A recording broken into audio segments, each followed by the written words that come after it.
The day Wyatt Calder buried his father, he learned the old man had been keeping secrets, dangerous ones that reached across property lines and into the heart of the woman he'd abandoned 6 years ago.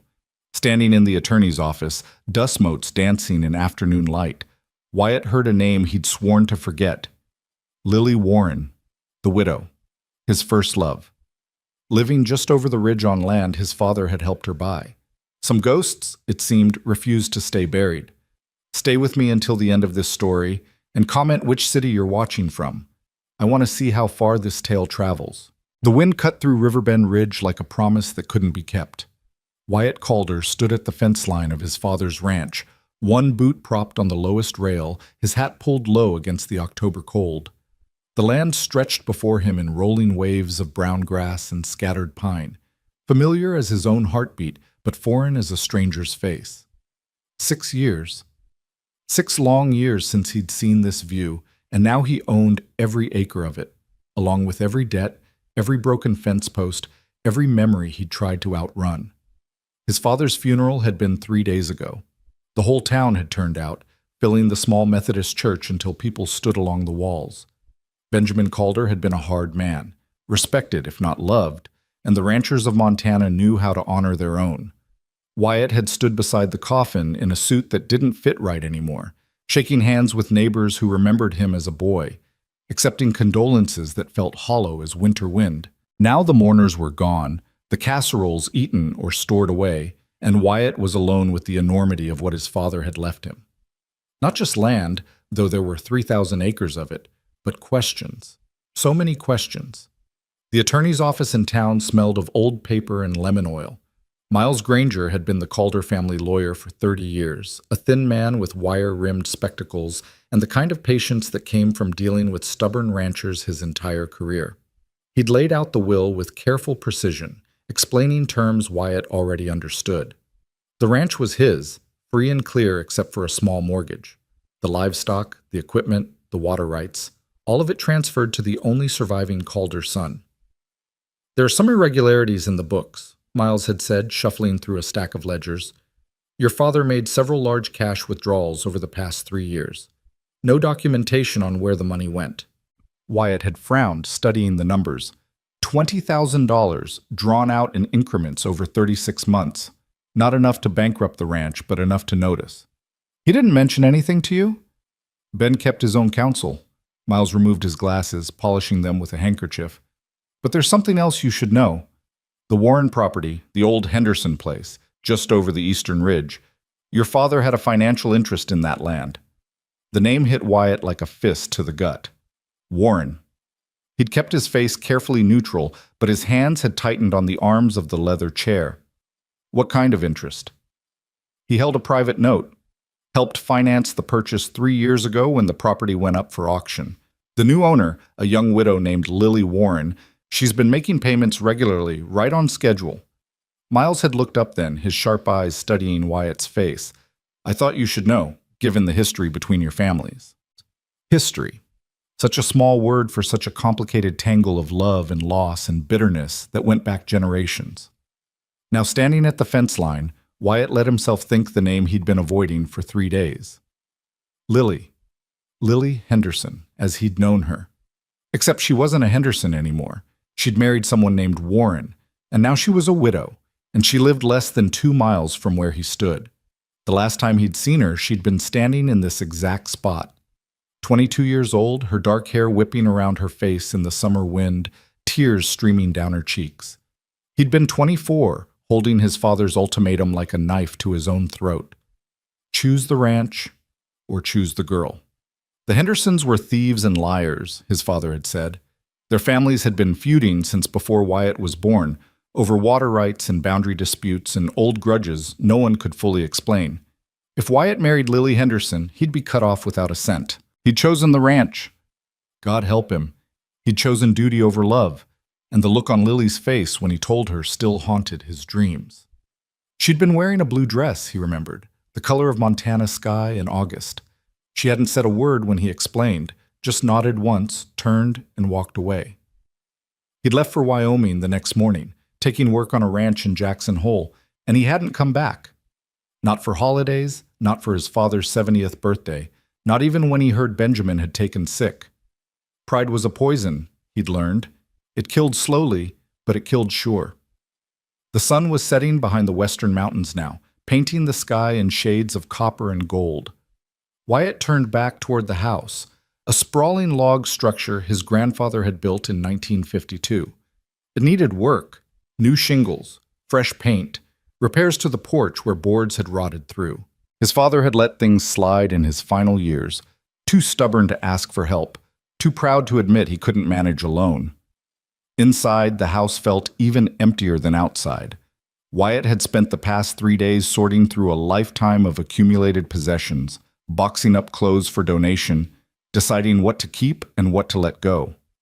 His mother's china, carefully wrapped and stored in the attic. His father's collection of ranch journals, leather-bound volumes dating back to 1955. Photographs in dusty frames, capturing moments from a life Wyatt had been only partially present for. He made coffee in the old percolator, the familiar sound oddly comforting in the silence.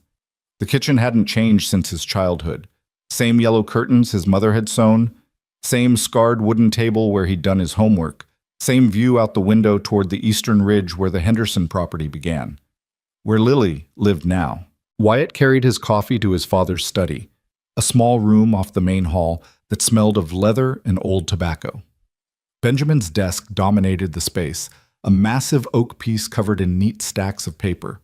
Wyatt had been avoiding this room, dreading the task of sorting through years of ranch records and personal correspondence. But Miles had mentioned irregularities, and those missing $20,000 bothered him like a stone in his boot.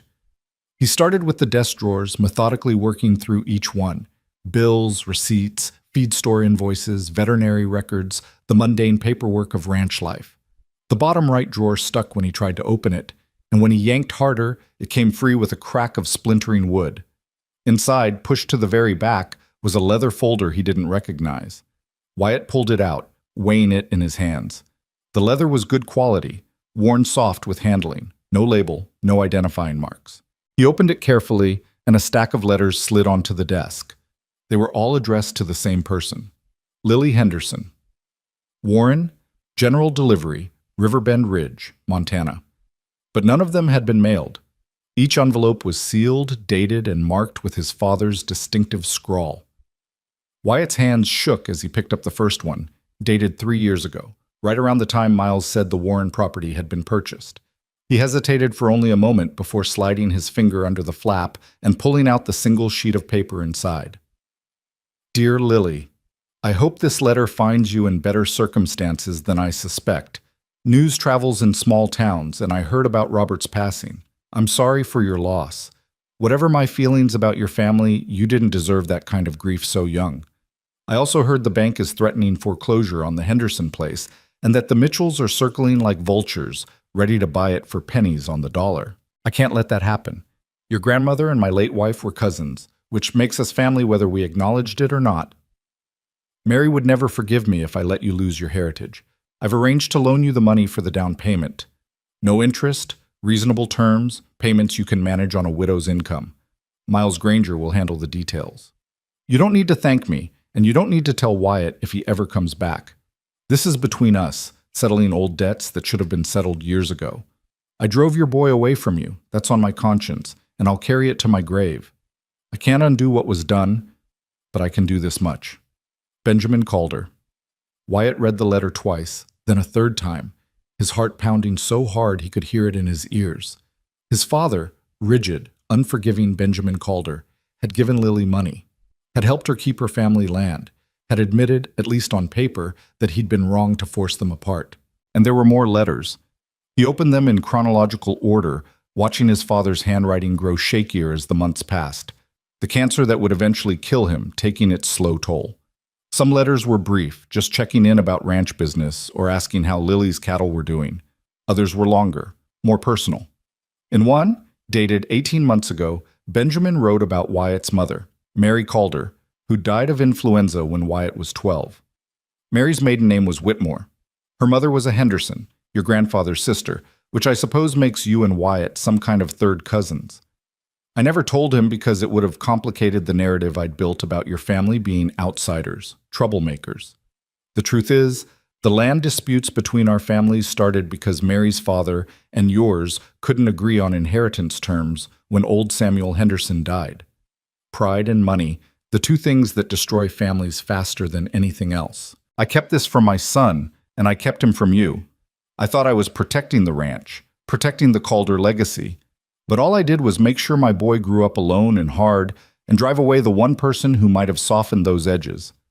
Wyatt set the letter down, pressing the heels of his hands against his eyes. His mother had been a Henderson. He and Lily were actually related by blood, however distantly. The feud that had torn them apart was built on nothing but pride and stubbornness and old men refusing to forgive. The last letter in the stack was dated 3 months before his father's death. The handwriting was barely legible, but Wyatt could make out the words, "Lily, I'm dying." The doctors give me weeks, maybe a month if I'm stubborn enough. I thought I'd have more time, but cancer doesn't negotiate. I'm asking you to do something for me, though I have no right to ask anything. When Wyatt comes back, and he will come back, he's too much of a Calder not to. Will you talk to him? He's going to find out what I did, helping you with the ranch. Let him know it wasn't charity, it was restitution.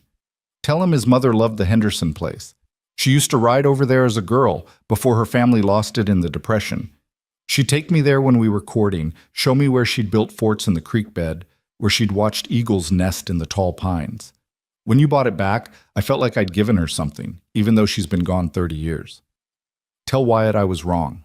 About everything. About your family, about keeping you two apart, about thinking love was less important than land. I was a stubborn old fool, and I died one. But at least let him know I figured it out in the end. If there's anything of me worth forgiving, I hope he can do that too. Benjamin Wyatt sat in the growing darkness, the letters spread across his father's desk like accusations. Outside, night had fallen completely, and the wind had picked up, rattling the window panes. He thought about his father, stern, demanding Benjamin, who'd never said, "I love you," but who taught Wyatt to ride before he could walk, who'd trusted him with ranch work by the time he was 10, who'd expected nothing less than perfection and settled for whatever Wyatt could give. Had the old man really changed? Or had he always been capable of this kind of compassion, buried so deep under years of accumulated bitterness that even he'd forgotten it was there? The coffee had gone cold in his cup. Wyatt stood, pacing to the window. The eastern ridge was invisible in the darkness, but he knew it was there, and he knew what lay beyond it. 2 miles. That's all that separated him from Lily. 2 miles and 6 years and a lifetime of choices that couldn't be undone. Miles had said she was making payments on schedule. That meant she was managing, running the place alone or with hired help. What had happened to her husband? How had he died? The letter mentioned Robert's passing 3 years ago, which meant she'd been widowed young. 25, maybe 26. God, she'd have been so young. Wyatt returned to the desk, carefully placing the letters back in their envelopes. His father had never mailed them, but that didn't mean they weren't meant to be read. Maybe Benjamin had left them here intentionally, knowing Wyatt would go through the desk, knowing his son would find them. One last lesson from beyond the grave.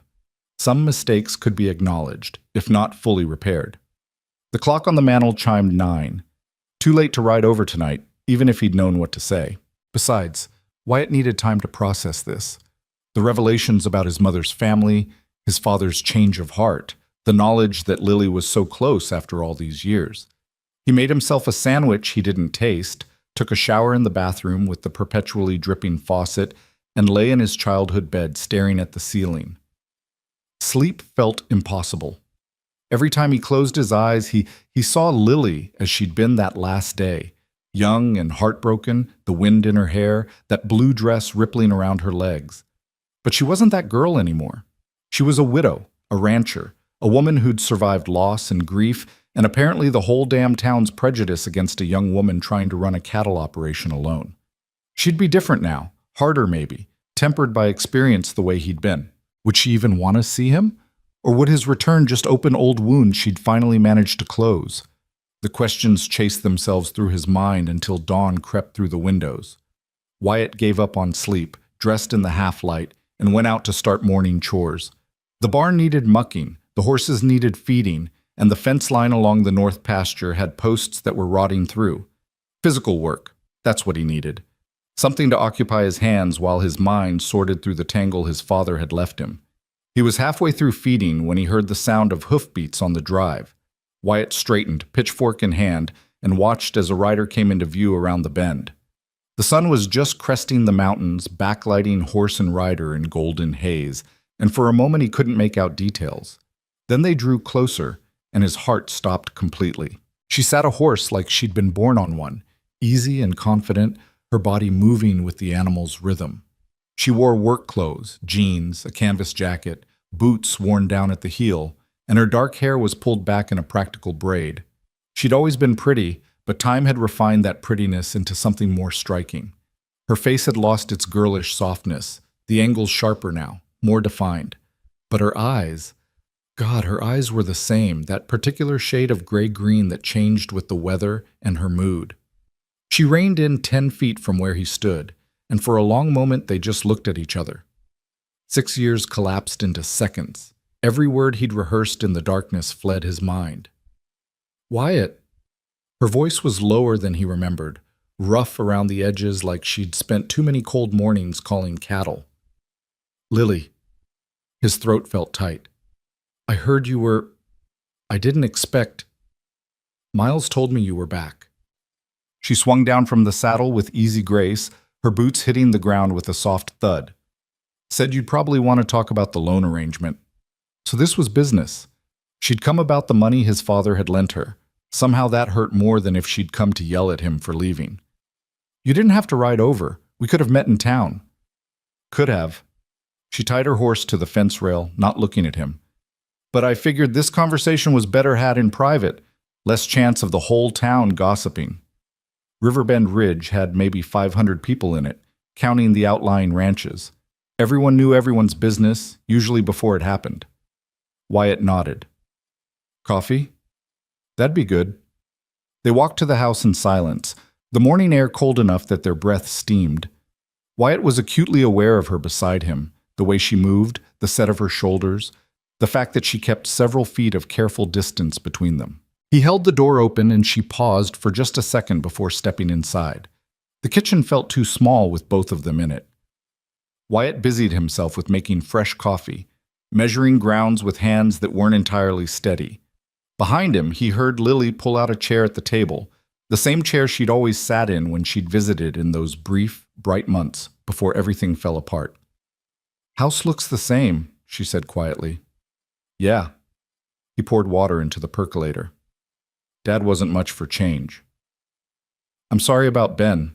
I know you two had your differences, but losing a parent is hard no matter what. Wyatt turned to face her. She was watching him with those changeable eyes, and there was genuine sympathy there, no trace of bitterness or anger. It should have made him feel better. Instead, it made him feel worse, because anger he could have handled. Understanding was harder. Thank you. He leaned against the counter, crossing his arms. Miles said Dad helped you buy back the Henderson place. I found his letters, the ones he wrote but never sent.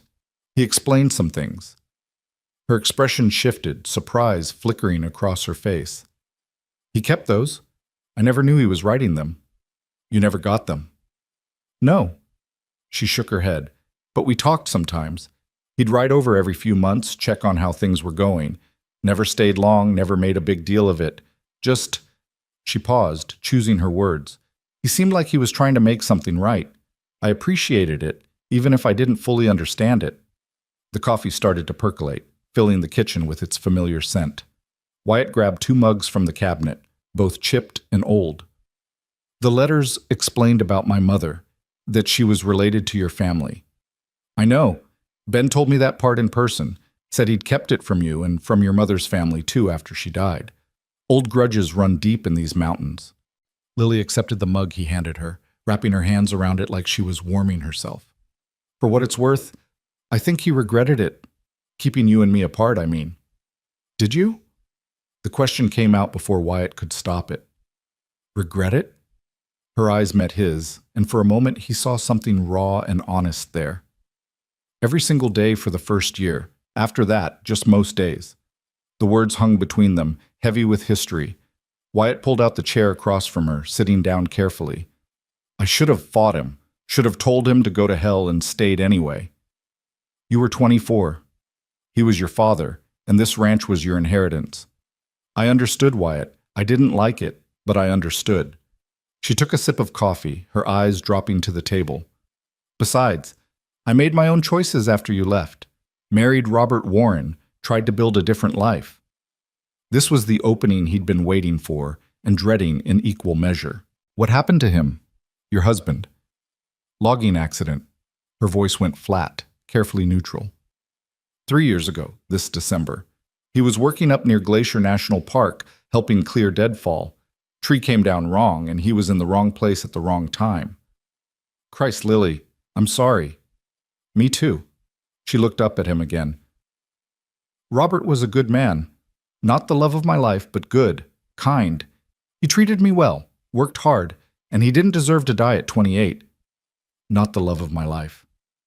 The words echoed in Wyatt's head, and he hated himself for the small spark of hope they ignited. You've been running the place alone since then? I have help during busy seasons, hire on some local boys for branding and roundup, but mostly it's just me. There was pride in her voice now, a steel he didn't remember from before. I've got 40 head of cattle, a decent string of horses, and I just bought breeding stock from the Morrison Ranch. It's not a big operation, but it's mine, and I'm making it work. On widow's wages and town prejudice. Her smile was sharp. You've been talking to Miles. He mentioned the bank was giving you trouble. The bank gives every woman trouble if she's not married or isn't somebody's daughter. They think we're too emotional to handle money, too weak to manage livestock. The steel in her voice had turned to anger now, controlled but fierce. I've made every payment on time, kept my books clean as a whistle, and I still have to go in there every month and justify myself to Harold Peterson like I'm asking permission instead of conducting business. Wyatt felt his own anger rising in response. Harold Peterson had been a pompous ass when Wyatt left town, and apparently time hadn't improved him. You looking to expand? Miles mentioned something about a new loan. I want to buy the water rights on the north section, where Willow Creek runs through. Right now I'm leasing access from the Mitchell Ranch, and they jack up the price every year. If I can buy those rights, I'll have full control of my water supply. She set down her coffee cup with a decisive clink. But Peterson says I'm overextended, that I should consider selling to a more established operation instead of borrowing more money. By more established, he means the Mitchells. He means anyone with a dick and a last name that goes back 3 generations. The crude language surprised him, made him want to grin despite the serious conversation. Sorry, I've gotten rougher around the edges since you left. Don't apologize. I like it. The words came out more honest than he'd intended, and color rose in her cheeks. Wyatt cleared his throat, steering back to safer ground. What if you had a co-signer on the loan, someone with established credit? Her eyes narrowed. Don't. Don't what? Don't ride in like some kind of white knight trying to fix things. I've been handling this on my own for 3 years, Wyatt. I don't need rescuing. I'm not trying to rescue you. I'm trying to help a neighbor get a fair shake from a bank that's treating her like dirt. He leaned forward, holding her gaze. My father left me this ranch free and clear, except for a small mortgage. My credit's solid, and the Calder name still carries weight in this county, whether I like it or not. Let me do this much. She studied him for a long moment, and he could see the war happening behind her eyes, pride versus practicality, independence versus pragmatism. Finally, she shook her head. I appreciate it, but no. If I'm going to make this work, I need to do it on my own terms. Even if that means losing the water rights? Even then. She stood carrying her half-finished coffee to the sink. I should get back. Got fence work waiting, and standing here arguing with you isn't going to mend posts. Wyatt stood too, blocking her path to the door without quite meaning to. They were close now, closer than they'd been since she arrived, and he could smell the scent of her, horse and hay and something floral that might have been soap. Lily, wait. What? But she didn't move away, and that had to mean something. Have dinner with me. Here, tomorrow night. Let me cook for you. God knows I learned something in 6 years away. And we can talk about something other than loans and land rights. Wyatt? Just dinner. 2 old friends catching up. Nothing more complicated than that. He was lying, and they both knew it. But she didn't call him on it. She looked up at him, and for just a second he saw the girl she'd been. Uncertain, hopeful, wanting. Then it was gone, replaced by the careful control of a woman who'd learned not to trust easy promises. One dinner, but I'm not making any promises beyond that. Fair enough. She moved past him then, and he let her go, following her outside to where her horse waited. She mounted with the same easy grace, settling into the saddle like it was an extension of herself. The morning sun was fully up now, washing the valley in golden light, and she looked at him from that higher vantage point with something unreadable in her expression. For what it's worth, she said quietly, I'm glad you came back. This valley's been missing its Calder, even if nobody wanted to admit it. Then she turned her horse and rode away, and Wyatt stood in the yard watching until she disappeared over the eastern ridge. His heart was hammering, his hands shaking slightly, and he felt like he'd just survived something intense and vital. Tomorrow night. One dinner. It wasn't much, but it was a start. And for the first time since he'd gotten the telegram about his father's death, Wyatt Calder felt something other than grief and regret. He felt hope.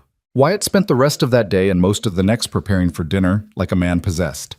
He drove into town to the small grocery store, ignoring the curious stares from neighbors who hadn't seen him in 6 years. Mrs. Patterson behind the counter tried to engage him in conversation about his father's funeral, fishing for details about his plans for the ranch. But Wyatt kept his answers short and polite. He bought steaks, potatoes, fresh vegetables that had probably been trucked in from somewhere warmer, and a bottle of wine that the store's limited selection offered. Back at the ranch, he cleaned the house with an intensity that would have shocked his younger self. Swept floors, dusted surfaces, scrubbed the bathroom until it gleamed. He changed the sheets on his bed, then felt foolish for doing so. This was just dinner, nothing more. But he left them changed anyway, the fresh scent of detergent somehow making the whole house feel less like a tomb and more like a home. By 5 o'clock the following evening, he had the steaks seasoned, the potatoes roasting in the oven, and a salad assembled with more care than any salad in history probably deserved. He'd set the table with his mother's good dishes, the ones that lived in the china cabinet and only came out for special occasions. 2 place settings facing each other across the scarred wooden surface. Candles he'd found in a drawer and felt ridiculous for lighting, wine glasses that he'd had to wash twice to get the dust off. He changed his shirt 3 times before settling on a dark blue button-down that was clean and pressed but not trying too hard. Or at least he hoped it wasn't trying too hard. God, when had he turned into this person, nervous as a teenage boy on his first date? At 6:30, he heard hoofbeats again. His heart kicked into a higher gear as he went to the door, opening it to find Lily riding up the drive just as she had the morning before. But this time she'd made an effort too. He could see it in the clean jeans, the white blouse under her jacket, the way her hair hung loose around her shoulders instead of pulled back in a practical braid. She dismounted, tied her horse, and climbed the porch steps with something that might have been nervousness in her eyes. I almost didn't come. What changed your mind?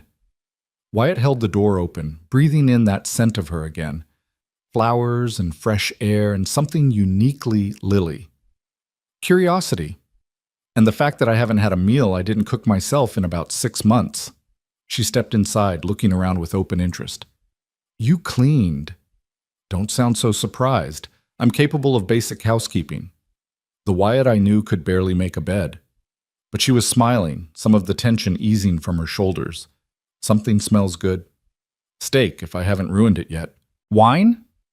He moved to the counter where he'd left the bottle open to breathe, something he'd learned from a ranch cook in Wyoming who'd fancied himself a gourmand. Please. She shrugged out of her jacket, hanging it on the peg by the door with the kind of casual familiarity that suggested muscle memory. How many times had she done that exact motion in this exact spot, back when they'd been young and stupid and convinced the world couldn't touch them? Wyatt poured 2 glasses, handed her one, and raised his own. To old friends. Old friends, she echoed, but her eyes said something more complicated as she clinked her glass against his. The wine was decent. Probably better than either of them was used to. They stood in the kitchen for a moment, the silence stretching just past comfortable, before Wyatt moved to check the potatoes. Dinner's almost ready. Make yourself at home. She wandered to the table, noticing the candles, the good dishes, and something shifted in her expression, softer, more vulnerable. You went to trouble. Some. Seemed like the least I could do after you rode all the way over here. He pulled the potatoes from the oven, trying to keep his tone light. Besides, I figured I owed you about 6 years' worth of dinners. Wyatt. Her voice carried a warning note. I know, just friends catching up, I remember. He plated the food with care, bringing both plates to the table. Sit, eat. Tell me what I've missed in Riverbend Ridge while I was busy pretending I could outrun my past.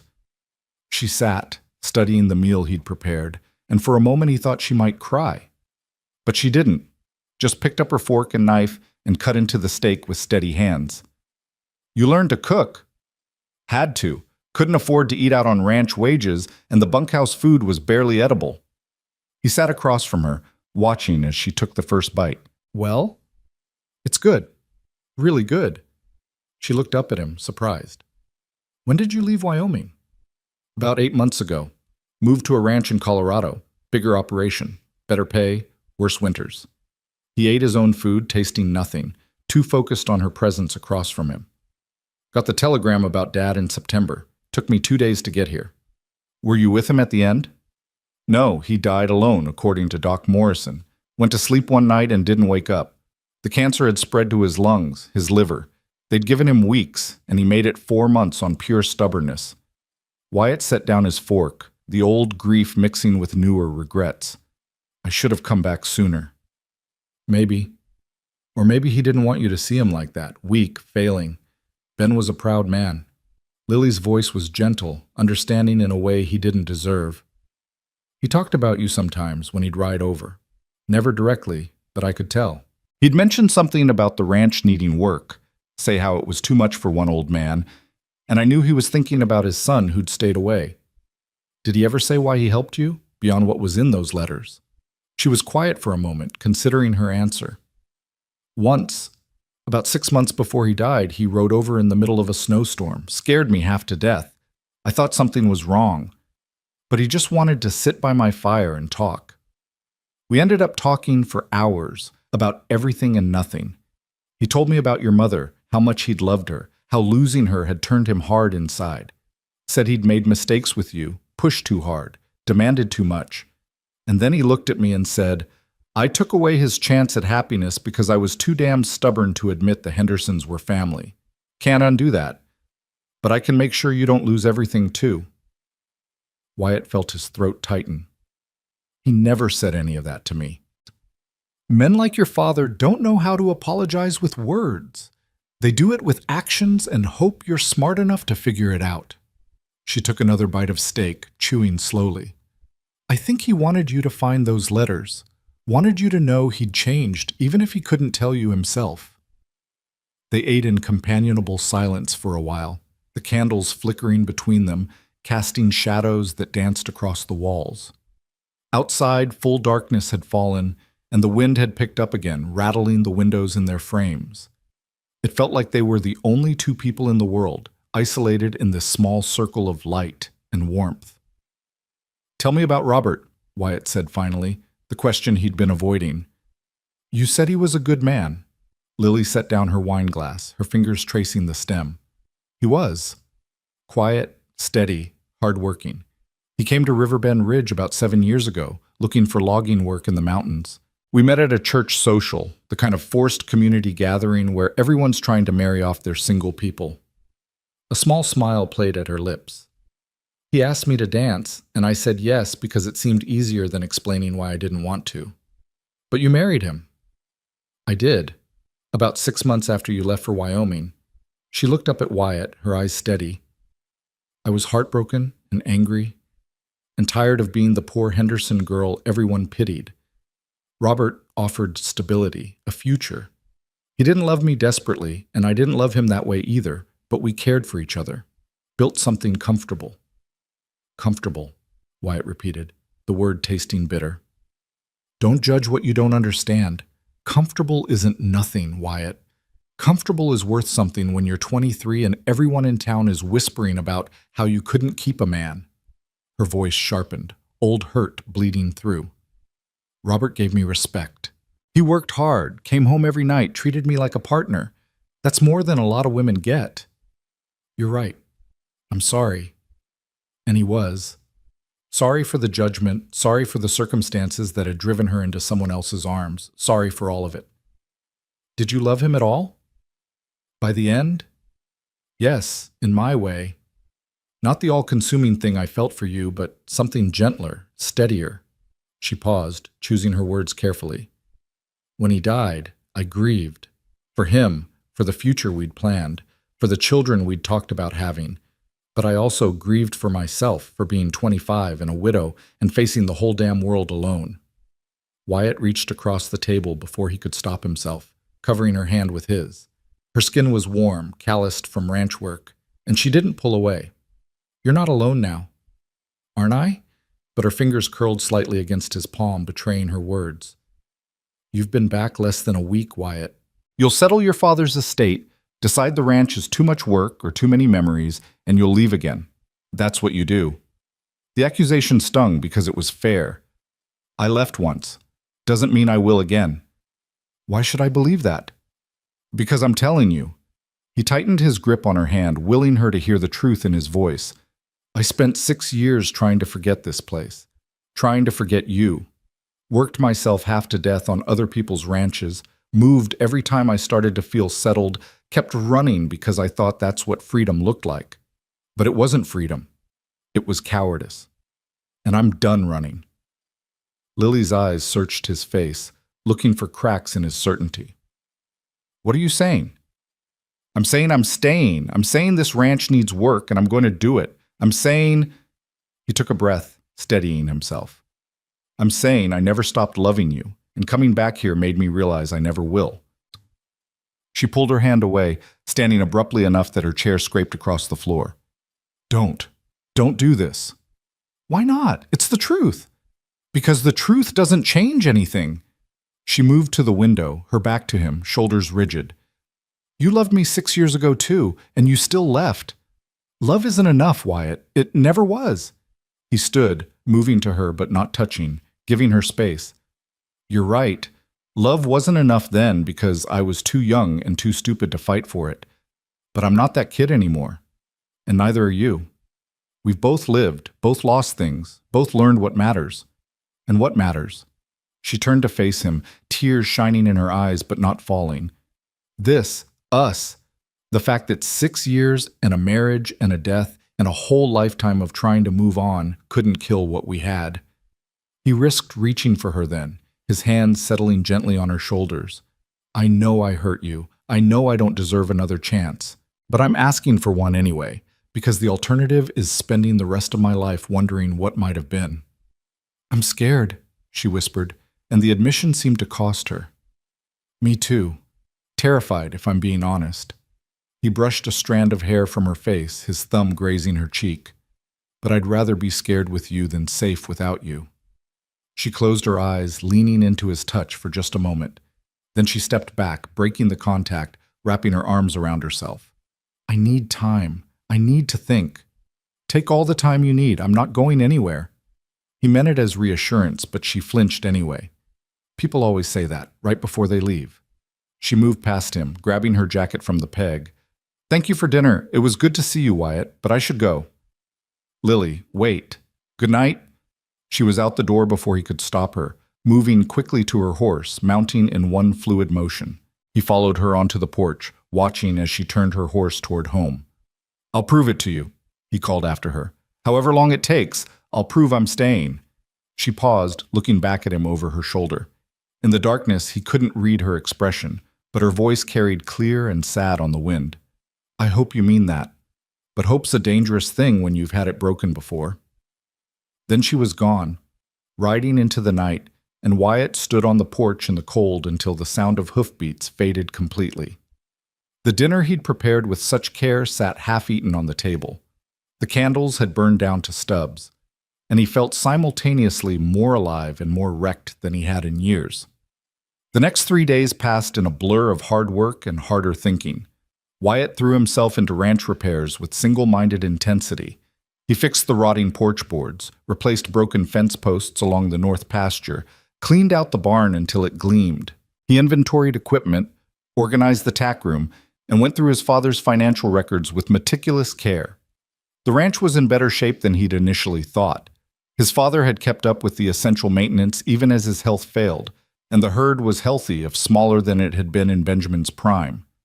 With work and investment, Wyatt could build it back up. The question was whether he wanted to. On the fourth day after their dinner, he rode into town with a purpose. Miles Granger's office was on Main Street, above the hardware store, accessed by a narrow staircase that creaked under his boots. The lawyer looked up from his desk as Wyatt entered, surprise flickering across his face. "Wyatt, I wasn't expecting you." "I need to see my father's financial records, all of them, including the loan agreement with Lily Warren." Wyatt settled into the chair across from Miles's desk, his hat balanced on his knee. Miles studied him for a moment, then pulled out a thick folder. "Everything's here. The loan terms are generous. No interest, 10-year repayment schedule, payments of $200 a month. Your father structured it so that if she maintains the payment schedule, she'll own the property free and clear by the time she's 35. Wyatt scanned the documents, noting his father's signature, Lily's careful script countersigning. "And she's never missed a payment?" "Not once. In fact, she's occasionally paid extra when she's had a good season." Miles leaned back in his chair. "She's a smart rancher, Wyatt. Better than most men I've worked with. She just needs a fair shake from the bank." "Which Peterson won't give her." "Harold's old school. Thinks women should stick to cooking and child-rearing." Miles's distaste was evident. "Between you and me, the bank board is starting to question some of his lending decisions. He's turned down several solid applications from women and minorities while approving loans for men with worse credit and worse prospects." An idea was forming in Wyatt's mind, audacious and probably stupid, but he couldn't shake it. What if there was a way to guarantee her loan, not as a co-signer, but as collateral? "What kind of collateral?" "My ranch, or a portion of it." Wyatt leaned forward, warming to the idea. "The water rights she wants on Willow Creek, they're adjacent to my property. What if I offered an easement agreement guaranteeing her access to water from my land if the creek deal falls through? It would reduce the bank's risk without me signing the loan directly." Miles was quiet, considering. "It's unusual, but it could work. You'd be guaranteeing her water supply, which is the bank's main concern about her operations' viability. And an easement agreement between neighboring ranches isn't unheard of." "Drop the paperwork." "Wyatt, are you sure about this? It ties your property to hers in a significant way." "I'm sure." More sure than he'd been about anything in a long time. Miles pulled out a legal pad, making notes. "I'll need a few days to draft the agreement properly, and you'll need to present it to the bank board, not just Peterson." "Fine. Set up the meeting." By the time Wyatt left Miles's office, it was nearly noon.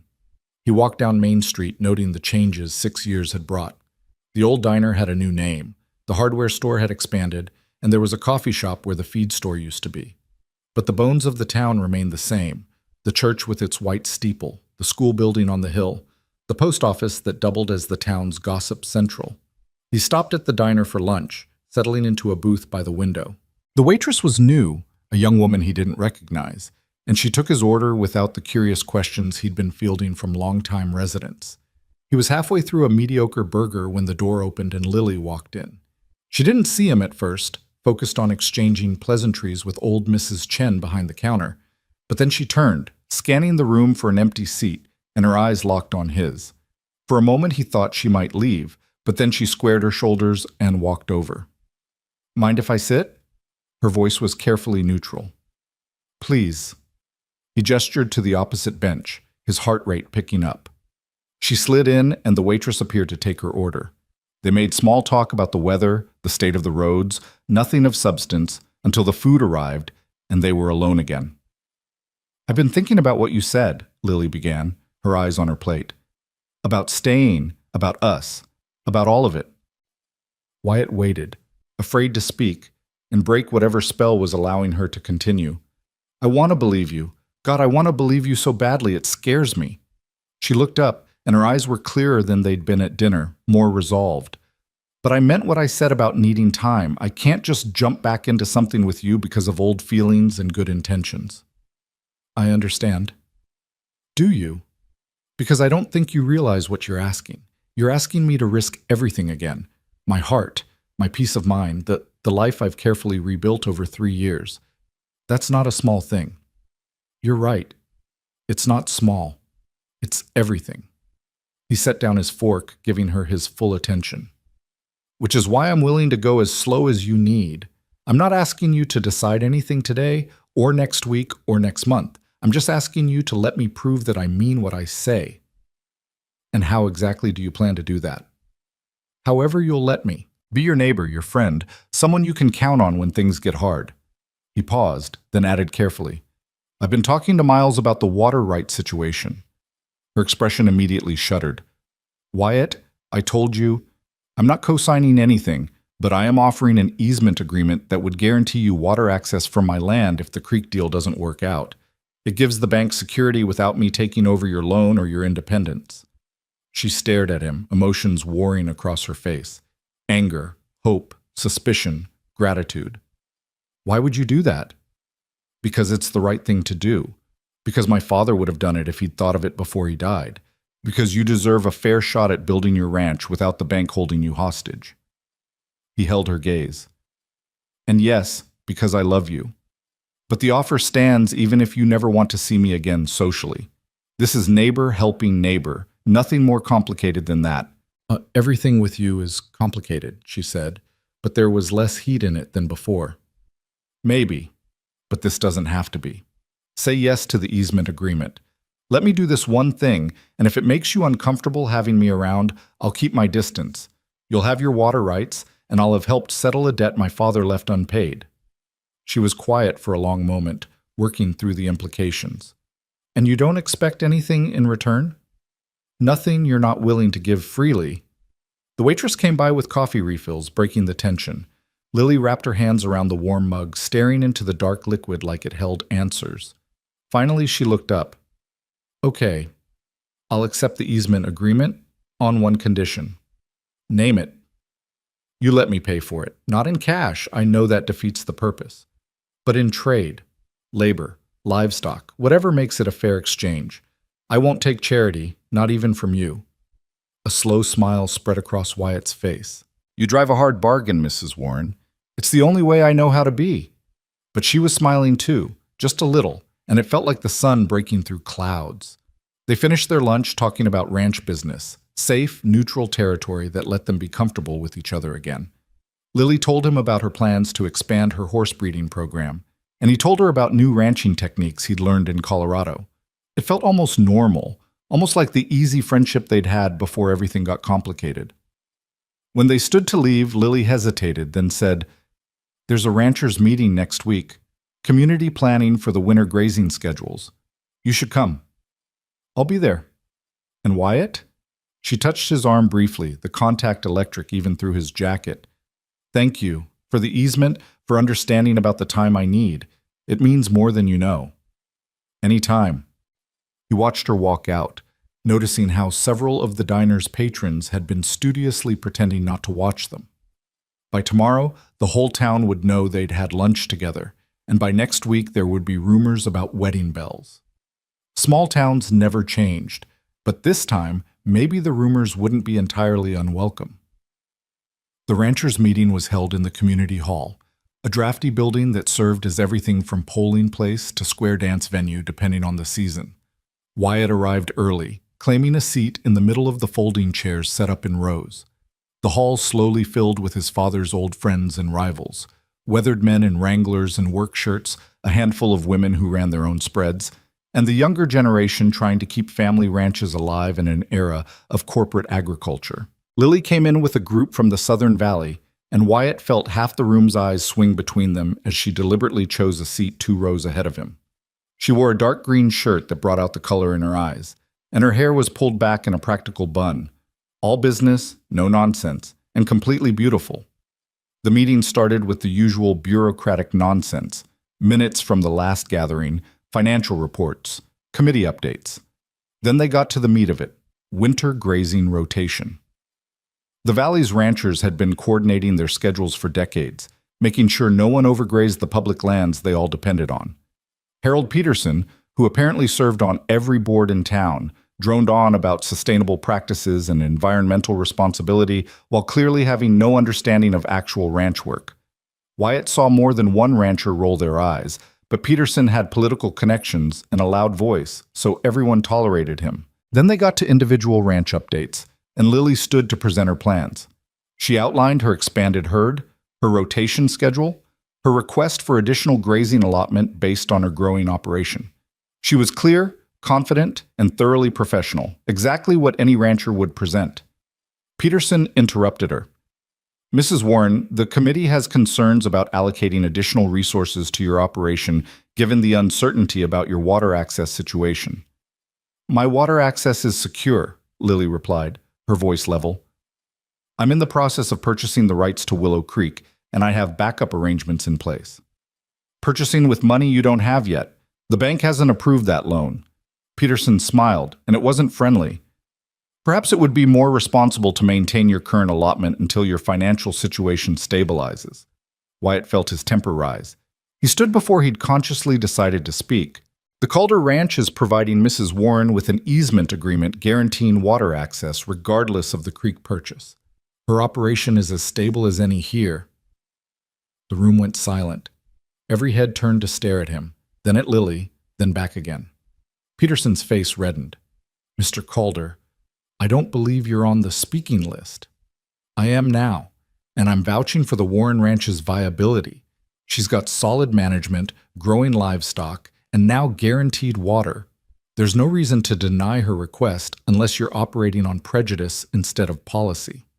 Now see here. No, you see here. Wyatt walked down the aisle to stand beside Lily, who was looking at him with wide eyes that might have been gratitude or horror. He couldn't tell. My father worked with Mrs. Warren for 3 years and never had a single complaint. She pays her debts, manages her land responsibly, and contributes to this community. If the committee denies her request, it better be based on sound ranch management principles, not on the fact that she's a woman running an operation alone. One of the older ranchers, Tom Morrison, stood up. The boy's right. Lily Henderson, Warren, has done nothing but work herself half to death keeping that place running. I say we approve her request. Another voice joined in, then another. Peterson tried to maintain control of the meeting, but momentum had shifted. Within 15 minutes, Lily's expanded grazing allotment was approved by voice vote, and Peterson was left sputtering about proper procedures. After the meeting ended, several ranchers came up to clap Wyatt on the shoulder and welcome him back. A few asked pointed questions about his relationship with Lily, which he deflected with practice ease. Through it all, she stood to the side, talking with Tom Morrison about cattle prices, but Wyatt caught her glancing at him more than once. Finally, the crowd thinned, and they were left nearly alone in the emptying hall. Lily walked over, her arms crossed, her expression unreadable. That was quite a speech. You were being treated unfairly. Someone needed to say something. I could have handled Peterson myself, but there was no real anger in her voice. I know you could have.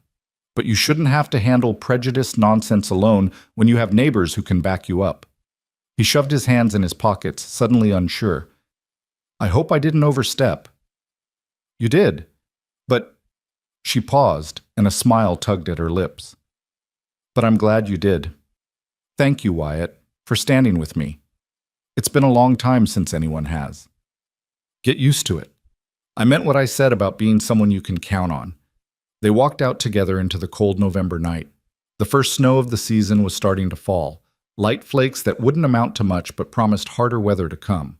Their horses were tied side by side at the hitching post, and they stood there for a moment, neither quite ready to leave. Will you come to dinner again? Wyatt asked, taking a chance. Same deal as before, just 2 friends, no pressure. Lily looked up at the falling snow, considering. Then she looked at him, and in her eyes he saw the walls coming down, brick by careful brick. Same deal as before, huh? Where you cook something that makes me realize I've been eating poorly for 3 years? Something like that. Okay, but this time I'll bring dessert. I might not be much of a cook, but I make a decent apple pie. It's a deal. She mounted her horse, settling into the saddle with that easy grace he'd come to love watching. Good night, Wyatt called her. Good night, Lily Warren. He watched her ride into the snowy darkness, And this time when she disappeared, he didn't feel the same crushing weight of loss. This time felt like a beginning instead of an ending, like maybe, just maybe, some stories got second chances. The snow fell harder, covering the valley in white, and Wyatt rode home to a house that didn't feel quite so empty anymore. There was work to be done, fences to mend both literal and metaphorical, and a future to build from the ruins of the past. But for the first time since he'd gotten the telegram about his father's death, Wyatt felt like he was exactly where he was supposed to be. Home. Not running, not hiding, not trying to forget. Just home. With the woman he'd never stopped loving slowly, carefully, starting to trust him again. It was enough. For now, it was more than enough. The snow that had started the night of the ranchers' meeting didn't let up for 3 days. By the time it finally stopped, the valley lay buried under 8 inches of white, and the temperature had dropped low enough that Wyatt's breath froze in clouds every time he stepped outside. Winter had arrived early and hard, the way it sometimes did in Montana, and every rancher in the valley scrambled to ensure their livestock had adequate shelter and feed. Wyatt spent those 3 days working from dawn until well past dark, moving cattle to lower pastures, checking water sources to make sure they hadn't frozen solid, and reinforcing the barn against winds that howled down from the mountains like wolves. It was exhausting, brutal work, but it felt good to use his body this way, to fall into bed each night too tired to think, too worn out for the complicated emotions that came with being back home. On the 4th day, the sun finally broke through the clouds, turning the snow-covered valley into something magical. Everything sparkled in the bright light, pristine and untouched except for the tracks of deer and elk that had ventured down from the higher elevations. Wyatt was in the barn, mucking out stalls, when he heard a horse approaching at speed. He emerged into the brilliant sunlight, squinting, and saw Lily riding hard up the drive. Something was wrong. He could tell by the way she sat the saddle, the urgency in her movements. His heart kicked into overdrive as she pulled up, her horse blowing hard, steam rising from its flanks. "Wyatt, I need help."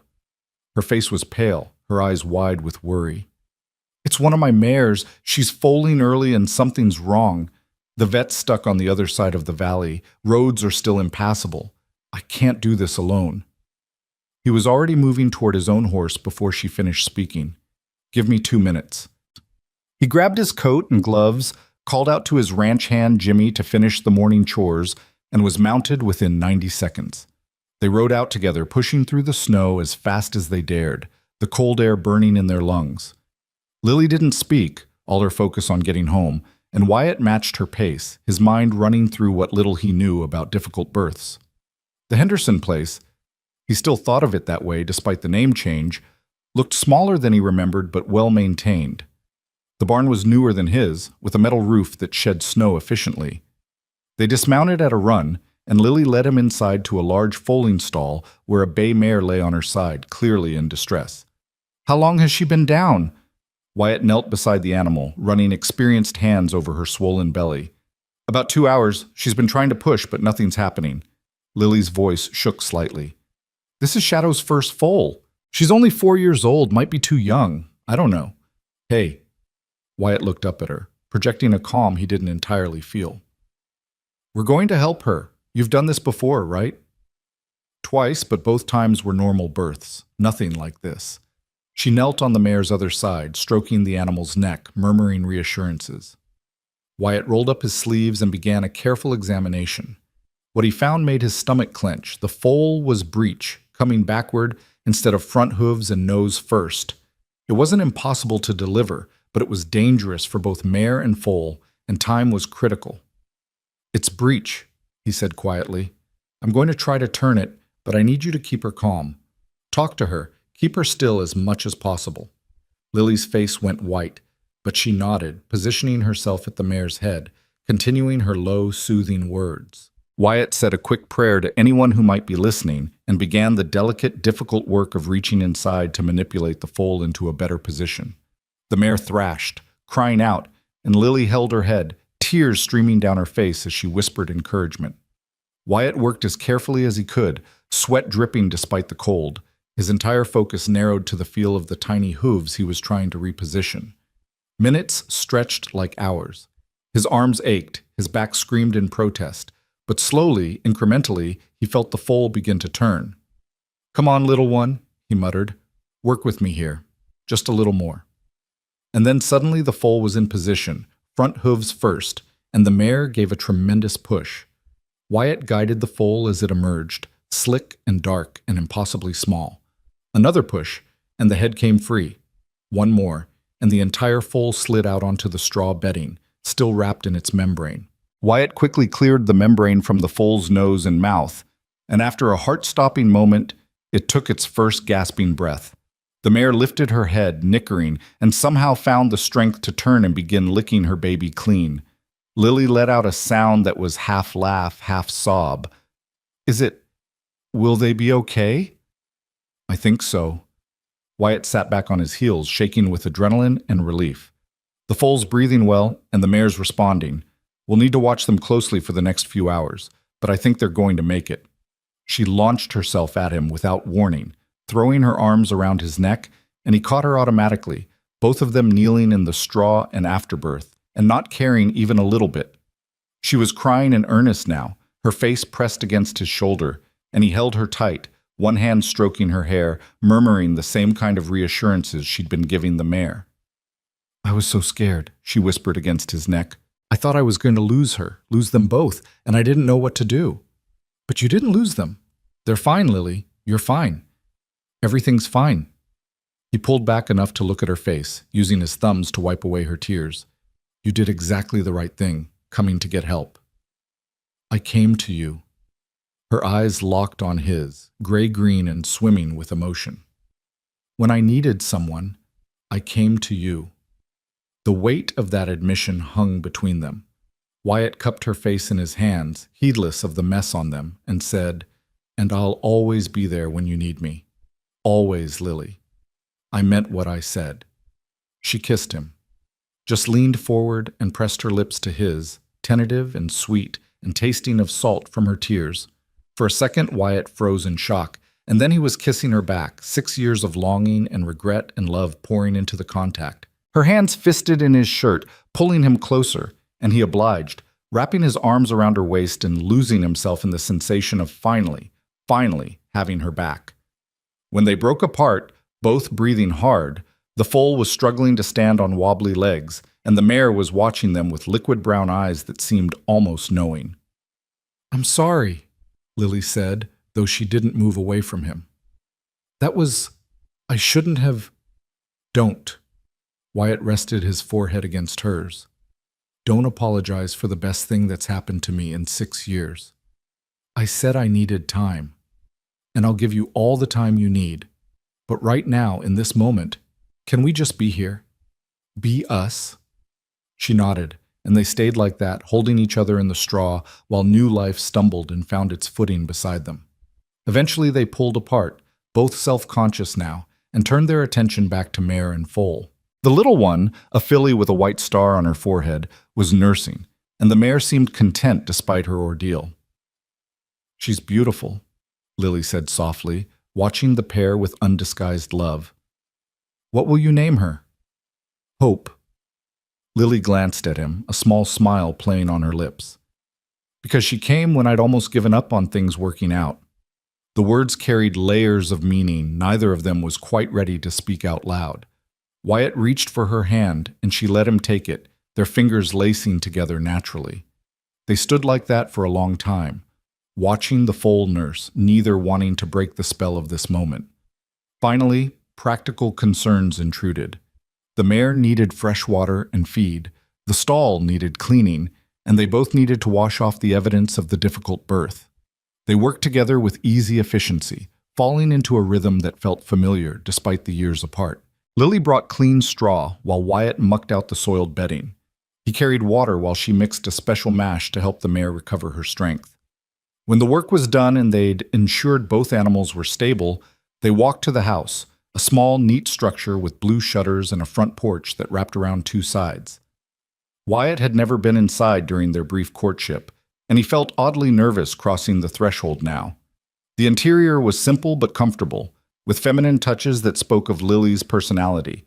Quilts draped over furniture, books stacked on side tables, photographs on the walls showing people he didn't recognize. Her life for the past 6 years, the parts he hadn't been there for. I should make coffee, Lily said, moving toward the kitchen with that purposeful energy he recognized as her way of dealing with overwhelming emotion. And we should eat something. When was the last time you ate? Breakfast, I think. What time is it now? She glanced at the clock on the wall. Nearly 3 in the afternoon. No wonder I'm starving. They made sandwiches together, moving around the small kitchen in a dance of proximity and careful not touching now that the crisis had passed. The kiss in the barn hung between them, acknowledged but not discussed, present in every glance and accidental brush of hands. Finally, sitting at her small kitchen table with sandwiches and coffee, Wyatt couldn't stand it anymore. We should talk about what happened. Should we? Lily stared into her cup. I kissed you back, Lily. I'm not sorry I did, and I'm not going to pretend it didn't happen. She looked up at him, her expression vulnerable. I'm not sorry either. That's what scares me. I should be more careful, more cautious, but when you were there helping Shadow, when you knew exactly what to do and you saved them both, She stopped, searching for words. I remembered why I loved you in the first place. Why did you love me, I mean? It wasn't a question he'd meant to ask, but now that it was out there, he needed to know. She considered for a moment, her fingers tracing the rim of her cup. Because you were kind. Everyone thinks ranchers need to be hard, especially men like your father, but you weren't. You were gentle with animals, patient with people who were slower than you, and you always saw the best in situations. You made me laugh when I wanted to cry, and you never made me feel small or less than because I was a woman who wanted to run a ranch instead of just marrying into one. And now? His heart hammered against his ribs. Now you're all of that still, but more. Steadier, maybe. More certain of who you are. She met his eyes. You came when I needed help without hesitation. You stood up for me at that meeting. You're offering help without asking for anything in return. That's not the boy who left. That's a man who knows what matters. You matter. You've always mattered, even when I was too stupid and scared to fight for you. Wyatt reached across the table, and this time when he took her hand, it felt like a promise. I know I hurt you. I know trust isn't something I can just ask for back. But I'm asking anyway, Lily. Give me a chance to prove I'm not that scared kid anymore. I want to. Her voice dropped to a whisper. God, I want to so much. But I'm scared too, Wyatt. Scared of getting hurt again. Scared of what people will say. Scared of... She stopped, biting her lip. Scared of what? Scared that this is just proximity and nostalgia. That we're trying to recapture something that was never going to work in the first place. The words rushed out like she'd been holding them back for too long. What if we're just two lonely people who have history, and 6 months from now we realize we don't actually fit anymore? Wyatt thought about that, really thought about it, instead of just reacting. That's a fair fear, and I can't promise that won't happen, but I can promise to be honest with you, to not run when things get hard, and to fight for us even when it would be easier to walk away. The rest, whether we fit, whether this works, that's something we'll only know by trying. And if it doesn't work, then at least we'll know. We won't spend the rest of our lives wondering what might have been. He squeezed her hand gently. But I think it will work. I think we're both different enough to avoid old mistakes and similar enough that the core of what we had is still there. She studied his face for a long moment, and he let her, holding still under her scrutiny. Whatever she found must have satisfied her because she nodded slowly. Okay, we try, but slow, Wyatt. We take this slow and careful. As slow as you need. And honest. If either of us starts feeling like this isn't right, we say so. No more running, no more just disappearing. Agreed. He lifted her hand to his lips, pressing a kiss to her knuckles. Thank you for giving me this chance. She smiled, and it transformed her face, chasing away the worry and fear and leaving something softer. Thank you for saving my mare. They finished their lunch talking about safer things, ranch business, winter preparations, the community holiday party that was coming up in December. The conversation flowed easily, punctuated by comfortable silences, and when Wyatt finally said he should head back to check on his own stock, Lily walked him to the door. On the porch, with the setting sun painting the snow-covered valley in shades of gold and pink, Wyatt turned back to her. That dinner invitation still stands. You, me, and your famous apple pie. Friday night? Perfect. She stood on her toes and kissed his cheek, quick and sweet. Be safe riding home. Always am. But he lingered for a moment, memorizing the sight of her framed in the doorway of her house, looking like she belonged exactly there. Then he mounted his horse and rode out, glancing back once to see her still standing there, watching him go. This time, though, it didn't feel like goodbye. It felt like the beginning of something worth waiting for. The week that followed fell into a pattern that felt both new and achingly familiar. Wyatt threw himself into ranch work during the day, but every evening he found himself riding to the ridge that overlooked Lily's property, checking to make sure he could see smoke rising from her chimney, lights in her windows, signs that she was safe and warm. He told himself he was just being a good neighbor, but the truth was simpler and more complicated. He was drawn to her the way a compass needle found north. Lily, for her part, stopped by the Calder Ranch twice that week under the guise of ranch business. Once to discuss the easement agreement that Miles had finally finished drafting, and once to bring him a loaf of bread she'd baked and claimed had turned out too large for one person. Both times they ended up talking for hours, seated at his kitchen table or standing by the barn, finding excuses to extend the visits just a little longer. The bank board met on Thursday, and Wyatt attended to present the easement agreement formally. Harold Peterson tried to find fault with the arrangement, questioning the property boundaries and the legal language, but Miles had done his work well. The agreement was airtight, and with Tom Morrison and several other influential ranchers backing the proposal, the board had no choice but to approve Lily's loan for the water rights. Wyatt drove straight from the bank to Lily's ranch, finding her in the barn checking on Shadow and Hope. The foal had gained strength with each passing day, and now she frolicked around the stall with the wobbly enthusiasm of the very young. They approved it, Wyatt said without preamble. Lily turned, her face lighting up with hope. The loan? Every penny. You can purchase the water rights as soon as the paperwork goes through. He leaned against the stall door, grinning. You're going to own that creek, Mrs. Warren. She let out a whoop of joy that startled the horses, then launched herself at him for the second time in a week. This time he was ready, catching her and spinning her around while she laughed against his shoulder. When he set her down, she was flushed and breathless and more beautiful than he'd ever seen her. Thank you, she said, her hands still resting on his shoulders. For the easement, for standing with me at the board meeting, for everything. You would have gotten it on your own merits eventually. Maybe, but this is faster, and this winter is going to be hard. Having that water secured means everything. She pulled back slightly, her expression turning serious. I meant what I said about paying you back for the easement. I won't take something for nothing. And I told you we'd work something out. But right now, I'm more interested in collecting on another debt. At her questioning look, he added, You owe me an apple pie and a dinner, remember? Her laugh was like music. That's tomorrow night. I haven't forgotten. Good, because I've been thinking about that pie for days. Just the pie? Her eyes held a challenge, playful and warm. Well, the company's not bad either. She swatted his arm, but she was smiling, and when she went back to checking on the horses, Wyatt stayed, helping with evening chores and not wanting to leave. They worked together as the sun set, falling into an easy partnership that felt right in a way nothing had in years. Friday evening arrived with clear skies and temperatures that had moderated enough to make the ride between ranches pleasant instead of punishing. Wyatt prepared dinner with even more care than the first time, determined to show Lily that his cooking skills weren't a fluke. He made roasted chicken with herbs from his mother's old garden that he'd somehow kept alive through the autumn, root vegetables from the cellar, and fresh rolls that he'd practiced making twice during the week to get right. Lily arrived right on time, riding up just as the sun touched the western mountains.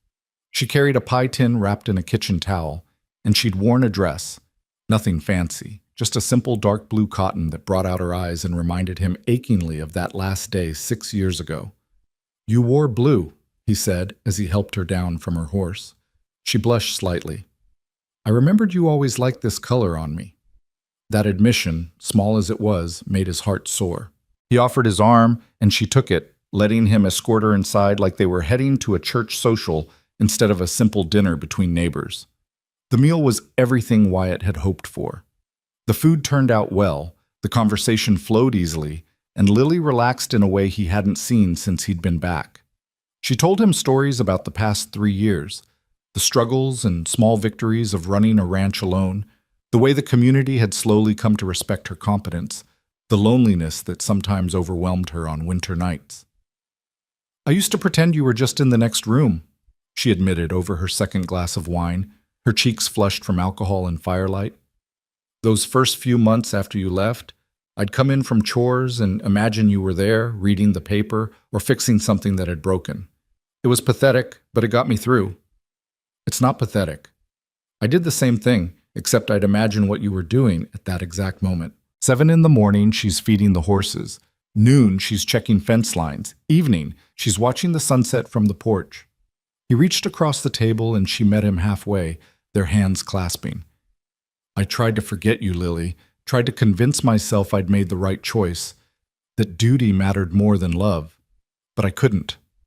Every woman I met, I compared to you. Every sunset made me wonder if you were watching the same sky. Why didn't you come back sooner?" "Pride, shame, fear that you'd moved on and wouldn't want to see me." He paused, then added with painful honesty, "And fear that you would want to see me. And I'd have to admit I'd wasted 6 years we could have had together." "They weren't wasted," she said softly. "We both needed to grow up, to become who we are now. The people we were at 22 and 24, I don't know if they could have made it work. Too young, too malleable by what other people wanted. And now? Now I know who I am. I know what I want. And I'm old enough to fight for it instead of just accepting what life hands me."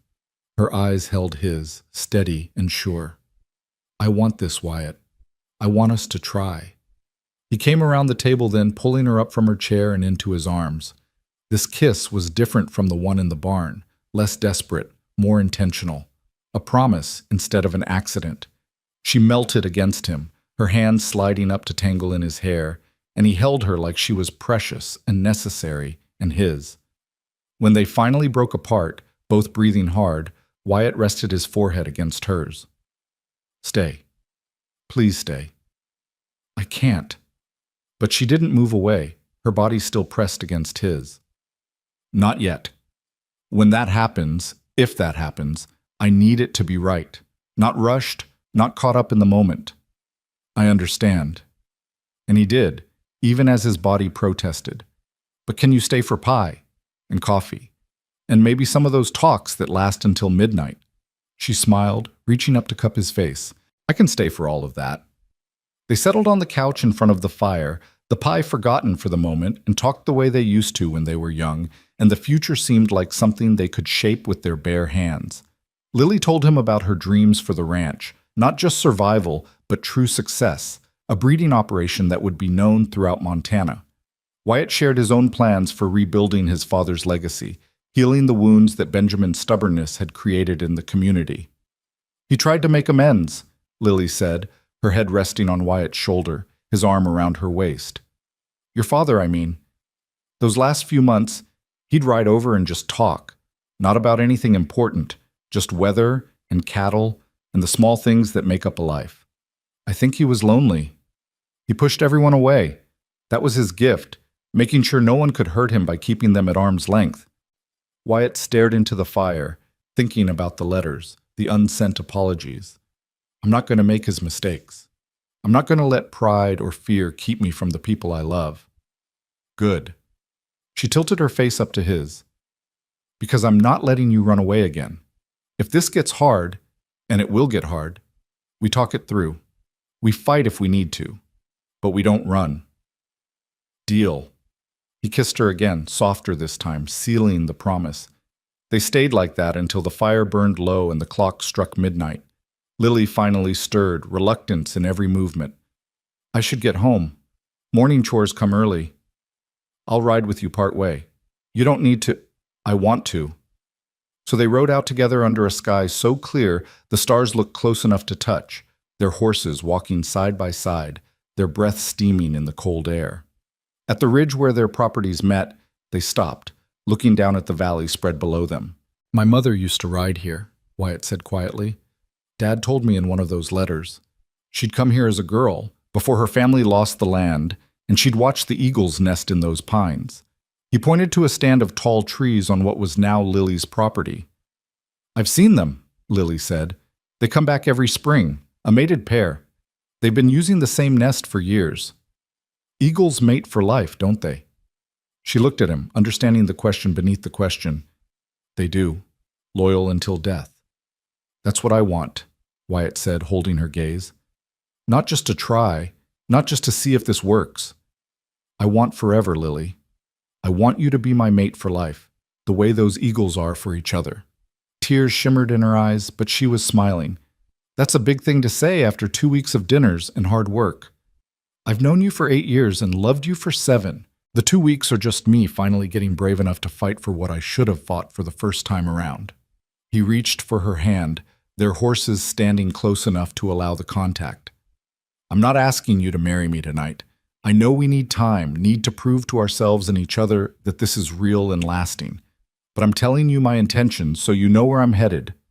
"Forever," she whispered. "That's terrifying." "It is, but it's less terrifying than the alternative, spending the rest of my life without you." He raised her hand to his lips, kissing it gently. "Think about it. No pressure, no rush. But know that's where I'm headed." She nodded, and they sat there on their horses in the starlight, hands joined, two people who'd lost each other and found their way back against all odds.